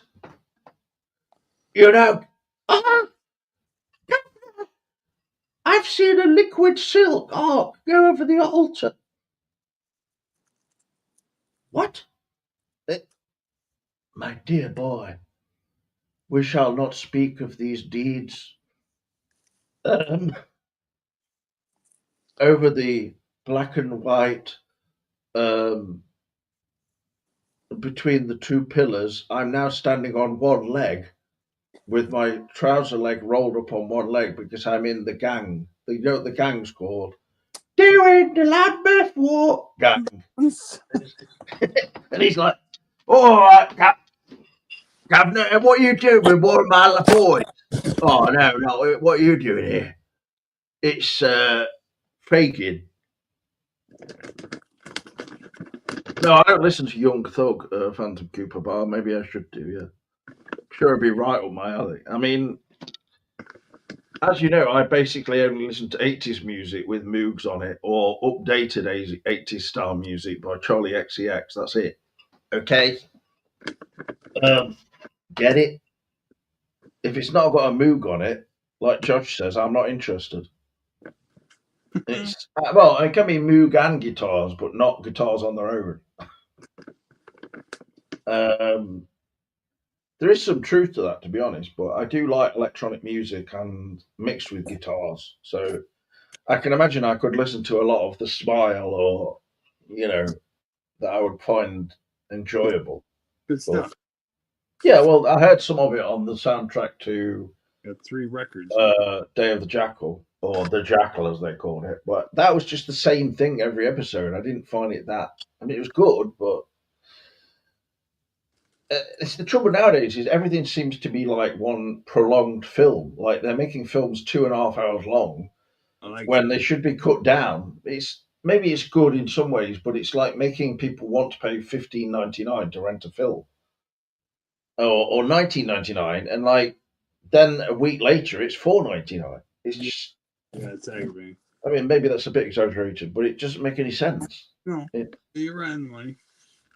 It's totally random and just all it is based on is how many people are renting it and how much money they can make in a short period of time. It's not over like a year or something. It's like Wicked makes a bomb at the cinemas, makes a load of money there, then they immediately put it on streaming. Then within a matter of weeks, it's $4.99 when everybody's seen it, basically, who will see it. There's a load of people who just refuse to see something like Wicked because it's a musical. But the fact is, it's still been a massive success. So I'll wait till the second one comes out. Well, yeah. Will you go to the cinema to see the second one? I might do. Maybe I think the second one probably be better than the first one. It's inevitable because go the next day or something. I know a lot of people who went to see Wicked, and I don't know them personally, but I've seen them coming out of the cinema. They seem to be bloody loving it. So usually I'm all happy to see a Wizard of Oz thing. It coincided with everything to do with Lynch as well, and yeah, I think for over a year or more we were on a bit of a downer because we kept speculating about Lynch's health, and it was just like it was a bit morbid curiosity, really, and it's bound to make you depressed. I think you just want one more work. Well, yeah, that's what I was like. I was just kind of like something will happen. I'm sure something's going to happen. Even the snip would have been something. But it's not going to be Weather Report the movie, or even it's not going to be just a little animation, in my opinion, if he was going to do something then. Mm-hmm. And there were stories that he was working with a network for something that was pretty big, and it was pretty experimental, but They exist. said that he was working on something which was apocalyptic. Laura Dern said, Oh, but what does that even mean? Like an apocalypse can actually be viewed as a revealing. positive thing to an extent, like a catharsis. You Yeah, know, revealing usually is yeah, what. yeah. It doesn't just mean like, oh, he's going to make Holocaust 2000 with Kirk Douglas. Hmm. That's kind of ridiculous. Like some I dodgy version of The Omen. I just can't live with. I'll never know. I No, I need those scripts, or I need that show, or something needs to happen because it's but there's always the element of not like, right. Nothing is right about this. I think with Lynch, there's always the element of surprise as well as secrecy. So, I but wish. it wasn't just there was a like Sabrina was going through his boxes with him, but I Mm. don't think they're going to do a documentary called David Lynch's Boxers because they did already the one with Stanley Kubrick's boxers. So and as the fans, I don't think they want to see a 2 hour documentary with Sabrina just talking about what was in Lynch's boxers. With all due respect and everything, like Like it just yeah, it just depends on how descriptive those. that's just like me going to an exhibition of Lynch's paintings and then me standing outside, even talking to Christabel, saying, "What do you think of these paintings?" And she's like, "Well, I think you just have to let your mind go and just, you might be in a dream." And I'm like, "Okay, that's fantastic. Thank you, Christabel." Like that's why I didn't go and approach her because I felt a bit, I don't know, like out of sorts. It was probably because I was staying on a canal boat in Manchester, but Mm. I felt like I was a bit like I've not listened to all of your albums, so therefore I feel a bit like just a Twin Peaks avid fan going up there. Oh yeah, I thought you were brilliant as Tammy Preston. That was the best performance I saw all year. Actually, the best performance I saw in 50 years. Really? Thank you. Thank you, James. Known as the biggest douche waffle in Twin Peaks land, according to Sherilyn Fenn. But like the thing is, they don't know anything about that. They don't follow everything online. Like I met Sherilyn Fenn after that was made, and it's not like she even remembered who I was. So it doesn't. Mm. These things don't really matter. And to go back circularly, like to the stuff we were discussing with Charlotte Nightstar and stuff, like I think in terms of her, like you said, you could use some drama as a kind of way of maybe selling your own or promoting your own scripts and things like this that you have with people, like online drama. But don't take it as like the be all and end all. That's not what you're online for. No, well, Like, a writer's got a dream, James. yeah, but the thing is, there's always like online drama, but you just have to like put it behind you and just think, okay, I had all these different interactions that weren't quite as I expected, but Mm. don't take it all as being some kind of barrier in your way to writing more scripts and doing that. Like I would always say to Charlotte or Ashton, carry on doing the scripts, keep focused on that. Doing the creative things. Like I hope that our videos are quite creative at least, rather than they're not. I don't know what the hell's going on there now, but Need it, James. I need the scripts. what are you doing there now? Anyway, pouring dog food into a bowl. Oh, What the hell's going on? oh, Like, sorry. But I can't smoke in the house anymore, man. can I just ask? That's just Did part Ben of the. have any? Yes, you did. Did you have any interactions with Miss Nightstar? Yes, Ben said to her that he wanted to be in a serious relationship with her, that they would actually get married I online. said it could be a possibility, but she wasn't down. Well, you want to do an online marriage ceremony on coffee time. No, I just thought she Uh, was a little attractive, and I could live with that, and that's all. well, yeah, I don't have any issues with anything to do with her, I'm not or doing anything over here. I would hope not. Anyway, I think she thinks I do for some reason, but that's not the case. It's just I'm not an I ageist. I'm just saying all the stuff with Voltaire is like beyond a joke, and it's too stupid to even laugh at. Like, there's no point in making it into this dramatic thing when with Voltaire it wasn't a dramatic thing for him. He's just carried on and does videos on some other bloody channel Oh, somewhere, it and then sounds to me like you have your own Twin Peaks storyline going with them. Like it's just not really. It's like I've written to Voltaire, and then he won't cue, reply. So cue the Twin Peaks theme music. no, I've written to him and stuff, and then I unfriended him because I got so pissed off with him. Honestly, Hmm. when he did that last video and stuff, and he was just saying that I should befriend people on some Derby group on Reddit, and he was just saying like I've got to befriend these people who are a bit bizarre or almost maybe learning disabled. It's like, Okay. well, they were a bit like that, to be frank, and it's like it just felt like he was demeaning me, really, and Derby. Can't demean Darby, man. But I'm making it into a joke, like obviously. You live in fucking like Alice in Wonderland type of place. I don't. To me, it is. It's not like that if you visit here, though. It's you get one impression from seeing it in terms of little bits of video clips and things like that. But when you're actually in the countryside here and everything, you're too used to the cleanliness and everything. It's not cleanliness everywhere. Like if you go into the city of Derby, America, it's actually quite scruffy. It's you can't say that America's not 10 times grungier when you walk around the streets. Well, it wasn't when I went to Atlanta, you see. Okay, well, that's a major city. But then I went to Macon, Georgia, and it was a bit more grungy, I suppose. You saw that, yeah, that was. And a lot of the center of the town, well, the city, was totally, there's nothing there really. It's a scary ass place. It wasn't scary. I mean, it can be. If you went into some of the dodgiest areas, it would be, yeah. But now, especially, oh yeah, I think it's probably worse now than it used to be. But yeah, Atlanta was is the second highest crime after LA. But I think the thing is, did you ever finish the show? Depends where you go. No, but I should do. You should do. So I just enjoy seeing Atlanta and stuff like that because I just like the whole look of these kind of places in Georgia and stuff. But even Atlanta, which is more like a corporate city, really. But it's still got places that are interesting, the way the houses are and everything. But even Chicago, I went over Chicago and it was all just crisscross roads like this.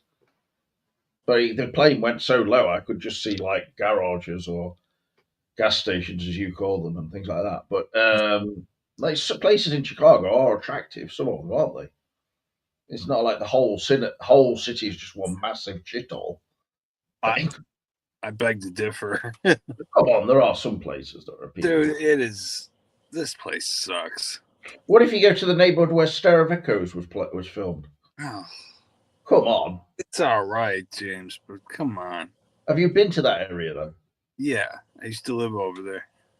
Some of the houses are good, like the brick buildings, but they're neat old buildings, but yeah. But you're saying that it's basically everywhere is just surrounded by I'm dodgy areas. I've told you the story before. There was axe murderers that lived, house over. Mm-hmm. So yeah, even there it was like, holy shit.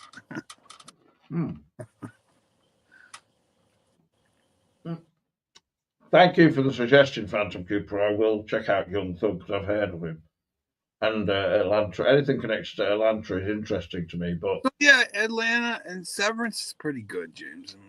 Yeah, in terms of this country and everything, like we have our own problems in terms of, like, now people just shop online or in strip malls, as you call them, and the towns sort of have sometimes shopping malls in them, like Derby does, but then there's loads of empty shops and just vape shops, but compared to America, it probably is fairly bucolic in comparison. I mean, Derby does have its host of problems though, where there were Mamba users and all sorts of drug problems, but A man bear? no, Mamba. Mamba? Black. It was like a Like a Chinese. black mamba snake? It was legal. It was a legal drug, but then it was made illegal. Oh, Available in places as a legal kind of something brought up in season 3. spice, or they call it spice as well. Chinese designer drug, fucking one molecule. Well, there were people just standing around like zombified on it. And there's one guy running down a street with his trousers like on the floor, or and just sort of people lying on benches like. I'm surprised you Brits put up with that. Well, they didn't. I mean, under the current government, there's been more help available for these kind of people. But at the end of the day, people have to be looked after properly, don't they? They need to be given proper help, because there's people who you give them a flat or you give them a place to live, and then they'll just go and live on the streets because they don't want to live in a flat. And they'll burn through any money they get through benefits, spending on drugs. There are some, No, there's always those people who just can't rehabilitate. I mean, how is Luke doing? That someone asked in the chat, even though that's got really nothing to do with our videos. But you know, all right, I guess he fucking busted his femur and he's in a hospital. Yeah, I mean, I have spoken to him on camera and stuff, and we're able to talk and things like that. But then he's like staying with people. He says this guy's a drug dealer, and I'm like, okay. Right now? No, thankfully not. I hope not. Prior to that, yeah. But it's like he just had all these different interactions, and it's a bit like a soap opera with him. I mean, sorry, it's out of my hands. Well, the stuff with Voltaire is out of my hand. I can't, like, I unfriended him, but then he'd unfriended Johnny, and then, like, at the end of the day, really, what difference does it make? If he's not going to write to me, then what's the point? The lodge spirit on me? That's not a lodge spirit. That's just a badge that you've got on your top saying, "Hello, I'm Mandela Man." Like, I could use this entire video, bits and pieces of it, for Amityville Derby Part 2, the possession of Mandela's ass. Imagine that, you know. Then it's people are like, what? So it's got this is involving Nelson Mandela. Yes. We have AI Nelson Mandela with a demon going up into his anus. I mean, that would be politically correct on all levels. But I think people would then say this is disrespectful to Nelson Mandela. And I would have to say, no, this is actually done in memoriam. We sort of re-assimilated. Are you saying I culturally appropriated the word Mandela? Is that what you? Yeah, you invented the whole thing. Is that what you're getting at? You invented the Mandela effect and all that. Not at all. Not at all. I was just one of the original people. Well, to be honest, if you want to do a video where we have like James Grixoni on the show, that would be good. That would be cool. Because he's, you know, a genuine. When's part 2 come out? I don't know, but he wants to fundraise for that, apparently. So. Oh, it's not even filmed, huh? No. I think the first part was done on no budget, basically, which some of the special effects were pretty amazing to say it's no budget. So, I mean, it had its whole thing going, you know, it even had like kind of a bit of a jokey sort of Tarantino scene, didn't it? With down, going into the diner, you know. He pumped it up. Like, I thought he would have at least 5 of them filmed before he released the first one. I don't know, because it's like, it's got quite a lot of views now on YouTube. It's done pretty well, like thousands now, but I think it's got 5,000 or more views. But anyway, that's kind of irrelevant, like, in a way, to the creativity of it and everything. If James wants to do another part, then I'm all for it, you know. I wonder what a good AI program would spit out if you fed it the 2 Ronnie Rocket scripts. And I wonder if it could I'm make. sure you could make really good stuff if you used a good AI. You know, one that you'd probably have to pay for, especially. But you could probably get free ones that might be on free source or something. The Y-Files guy, he just advertised. I don't think everything should have to cost something just because you want to do a bit of AI. To be honest, good. Yeah, he advertised like a free one you can get access. I was paying for these ones, and in reflection, I was like, why did I even do that? Because the things it would come out with were just very. I mean, they were quite funny and stuff, but they were deliberately. I mean, they were obviously glitchy and just ridiculous. Like, you gotta find them, they just can't do hands and they're legs flying all over the place. It's trust me, it's moving exponentially. It's way different than even when you were fucking with it. Yeah, even a few months ago, it's come. Yeah. Well, it was half a year ago, maybe. But I just want to show you. We're 3 years away from completely. I just want to share a brief. This guy, Damon Packard, reproducible actual films that look like. I've mentioned Damon Packard quite a few times, and this is an AI thing that he did. Just show this as the end of the show because this is not going to be copyright or anything. It's just from his Facebook, Damon Packard.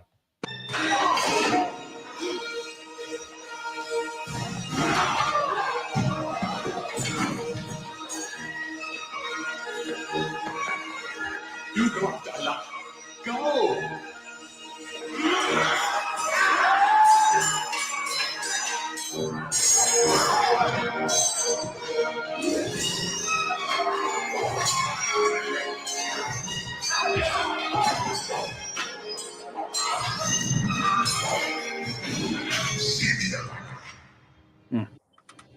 I truly am. More! It's me! It's me, man! Come on, I got you! Let's go! Let's go! What? Oh my god. More! Come on, man, I got you stuck here! Who is that? Come on, man, let's go! Yeah. Man, what are you doing? What you guys All what are you doing here? Jesus Christ, man. Close the door. Yeah, I don't understand it, but it's pretty good. Fully, but that's like a just totally CGI. And I don't know if the twin cinema business might be a bit of a nod to Twin Peaks from getting there. Are we actually on? Well, we're not on camera. Right, here we go. It's getting there. Like that was pretty good, but it's like with Damon, he makes stuff that's a bit incomprehensible anyway. Like basically, that's someone supposed to be their dad coming in to get them out the cinema, and one friend of his he's been in his film, Chris Kneff, he'll come in and just say that there's obviously marijuana use in that cinema, and because of the amount of smoke everywhere, and it's a bit infused with that. Like, but the twin cinema business makes me wonder a bit because Damon knows me, and he viewed me as like saying that not CGI, but AI was no good, and I don't know what. And I was like, why are you doing these videos? Because you should just be making real films, Damon, because they're better, you know. And he's like, well, if I don't have the money to make any films, or it takes too much time to do it all, basically, especially now he's in his 50s and, you know, late 50s now. But, you know, he made a film all off his own inheritance money and then sent it out to everybody in Hollywood, Spielberg included, Lynch, you know. And if you watch it, Reflections of Evil, you might also say this is like Inland Empire before Inland Empire, but more funny maybe. And with Damon, he's like, "Oh yeah, you don't like AI, James, do you?" and stuff. And I'm like, "Well, I'm not saying I don't like it. I just think sometimes I don't know why you're making these videos. But with that one, it's pretty good. I think for oh yeah, you know, for within its own sort of style and everything. And like he does all the voices in them, and you know the guy shouting, "Hey guys, I've got your stuff." What's he talking about? When he says "I've got your stuff," it does sound a bit drug related. Yeah, he's got the stuff, you know, because it doesn't sound like a dad. Why would a dad come in and start like busting open a door He's the cool dad, He's I don't know. He's the dad who's taking drugs because yeah. I you got just you. go into the cinema, bust open the door. They're watching what's it called, The Sword and the Sorcerer, or whatever it's called. It's in a real 80s film, and the thing with Damon is he's into all those films for whatever reason. Like he came over and he did these films in Ireland, and they showed some of his films and stuff like this, and he wanted to make his own kind of, like rural, a bit like John Borman did with Excalibur, that kind of thing, and Mm. but his own no budget version of that kind of thing. And he says when I came over to London, it just seemed like a lot of museums, and like Americans have a different perspective on our country. For instance, I don't know, it's like everything here is much closer together, whereas you go to America and it's like, okay, things are far apart, aren't they? Because the Sure. country's just so big, it's immense. Well, you guys are built on top of each other, like over and over again. Yeah, but also like say Derby and Nottingham, they're very close to each other because they were built around, coal mining and various industries and things which overlapped. And it's unusual that there's places like Derby and Nottingham which are really just 10 miles away from each other. You could walk from Derby to Nottingham. It's, in a couple of hours. But you may as well get the bus or something because it's a lot faster. I mean, there's no point just wandering around through the countryside non-stop, especially when we've got sunny days like now. I mean, you're going to get bloody sunburned. I mean, look at the weather now outside. It's like blazing sun. It's pretty nice. But it says on my laptop 4 Celsius, which I don't believe. It's like room temperature. I mean, there's some weird stories out lately, like the whole Gene Hackman thing was bizarre, but when you actually find out the truth of it all, it's not really. It's not that bizarre. I don't know. I heard there was tunnels there. Tunnels? Yeah, he's got the tunnels. Well, he had a pacemaker though, didn't he? So Yeah, but I'm talking about like his house underneath. No, I'm sure there's probably all sorts of things that you could find in that kind of area because it's like actually part of the problem in a way that is that it was cut off, and yeah, if he'd lived in the centre of like a town somewhere, they would have been found quicker. And a bit like the Watchers, like those kind of tunnels. These Hollywood guys love their tunnels. I would want to live like that in a really far off destination, from people. Because it would just make me go into like bloody Jack Torrance mode, Oh yeah. I've been wandering around listening to Young Thug, going on about Atlanta to everybody when they're like, that was 20 years ago when you went to Atlanta. Can you stop talking about that now, please? No. I'm actually going to talk about it more now. I am actually in Atlanta now, okay? And that's, I'm doing a massive painting of Atlanta on the wall. Yeah. It's weird like that. I wouldn't go around killing everyone with an axe, though. That would be not on the menu. Oh, really? Yeah, you don't strike me as an axe murderer at all. Well, I'm not though.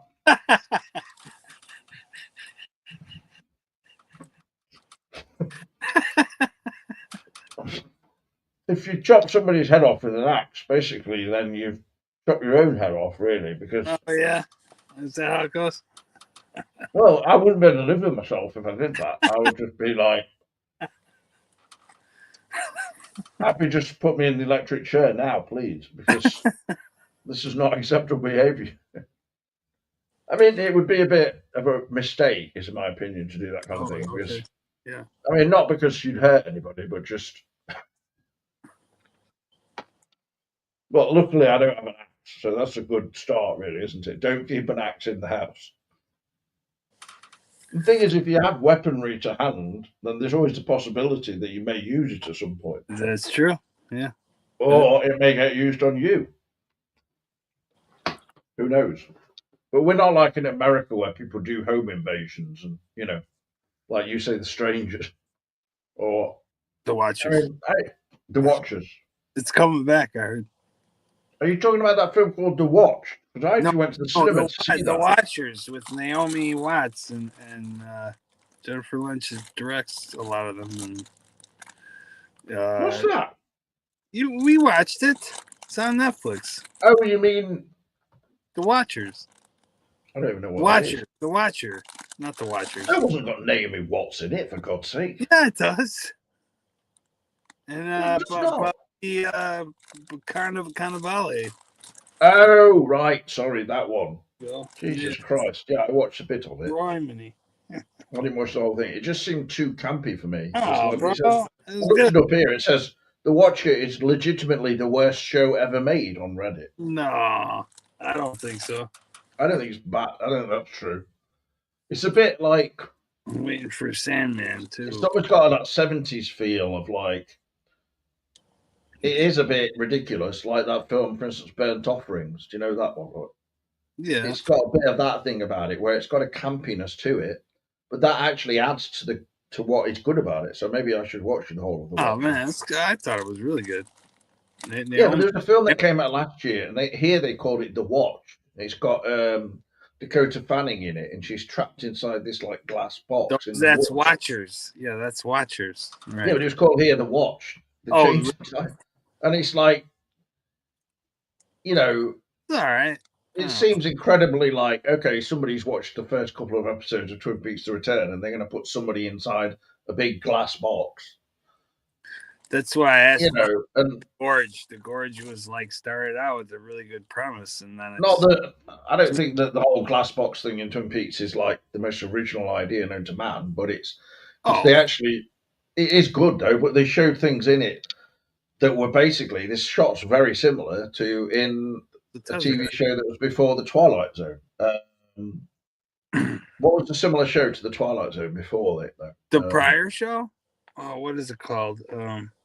Shit. It was one that probably Lynch and Frost would have seen when they were very young. Like, damn. Yeah, not the Twilight Zone, but not like something like not so much the episodic TV that went after, or where there was like.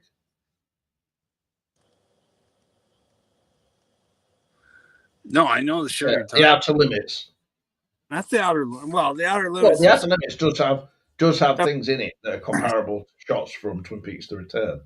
That was consecutive with Twilight Zone. There's a show that was prior to it. I'm trying to think of the name of it. The thing is, it's like nothing is completely original. They say no, the best artists steal, whereas others just copy. I don't think to steal things means you should just sort of like take things whole. Like another from another show. It's to do with like you repurpose it. So you steal it, but you repurpose it in the sense that, you know. Another director I liked, Richard Kelly, was like that, but then he never came back again. Oh, I don't know. He may have just sort of like burnt himself out somehow a bit, because that seems what Hollywood is like. Is you only get so many opportunities, and then they just sort of almost go, okay, no, we're not going to give you a budget now, because. I mean, his first films and stuff were successful to a degree, weren't they? Then he made that Southland Tales, which was a bigger budget, like Hollywood thing, and then that didn't make its money back, or barely. And then Hollywood's like, oh, forget it now. We're not giving you any more money, basically. And you know what, though, with Southland Tales, they really didn't advertise it effectively. No, I know, but I think one problem was it didn't seem anything like Donnie Darko, right? So, you know, bullshit. It did. It had. Well, maybe it did if you watched it, but I haven't even watched it. No, I even have the graphic novel. So if you go back to like when it was released here, it barely got a cinema release, and then it was just on video DVD. You know, I mean, and you got to read the graphic novel, and then yeah, but as many people probably watch Southland Tales as they watch S. Darko. You know, the sequel to Donnie Darko, which was just made. Yeah. I mean, Richard Kelly would have got some money for that. I don't imagine that much, but for all I know, he's working in a bloody gas station now or something, or just he could be Did you just like living it? on Did you like benefits it, or something. Starco? Did you like that, Starco? I didn't see that either. I'm just saying it's like I'm Oh, you never aware saw that it?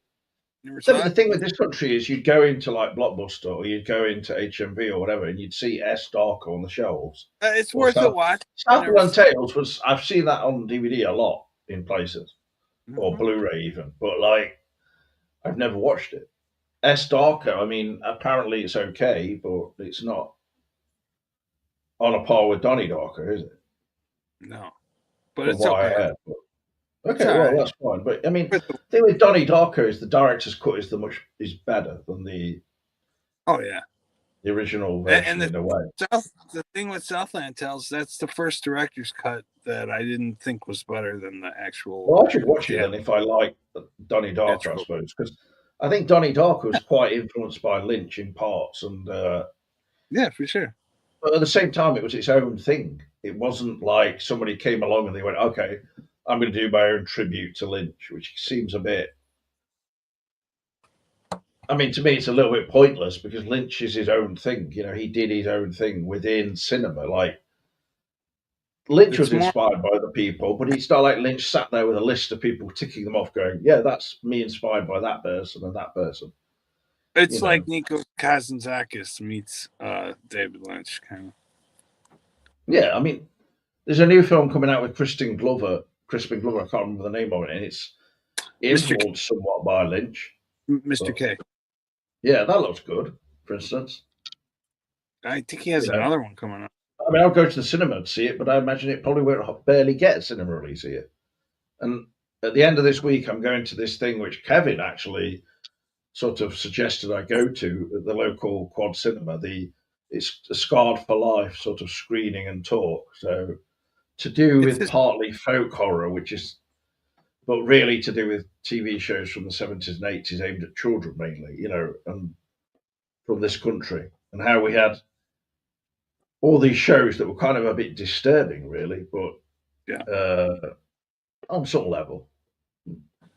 It's On just another level, they're just plain enjoyable. We didn't have as much of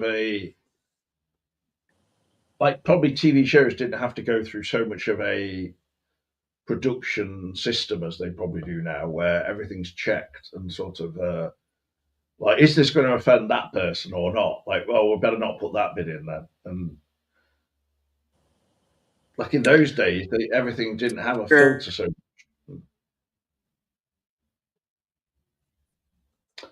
they'll just wait until this bit what? of the. Sorry, I think the connection went a bit, but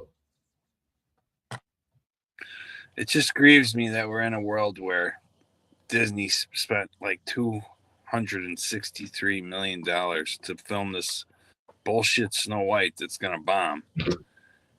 no, that's the massive. Meanwhile, That film will be a massive success. Lynch It's had got 13 It's scripts. got Gal Gadot as the Wicked Queen. How can it not succeed? It won't. I mean, Gal Gadot is box office gold. I mean, the thing is, it's like Gal Gadot. Obviously, she looks good, but the performance is it going to be good? And Looks like she's phoning it in to me. the whole film looks like a soft retread of the whole thing, and it's just, as they call it, it's not like doing anything unusual with it. It's just repeating the entire film. No, it'll do some weird shit with it. Trust me. It's But nothing that weird. It's gonna be girl boss Snow White. It's not weird enough though. It's just it's modernized, but basically, The original film is kind of anticlimactic. It's a great yeah. experience, but when you get to the end is it just is not a real ending of a film. But the original was Maybe they thought they were going to do a sequel or something back there. No, it just kind of the whole story is great, and then it just kind of peters out. Like when it comes to like the showdown between the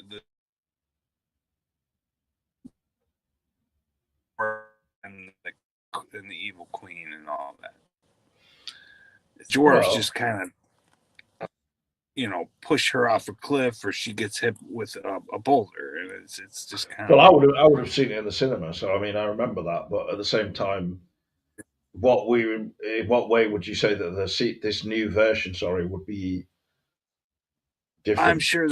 Yeah, I would say it's gonna be sticking close to the story originally, and then in the end of the second to third act, it's gonna go off the fucking rails.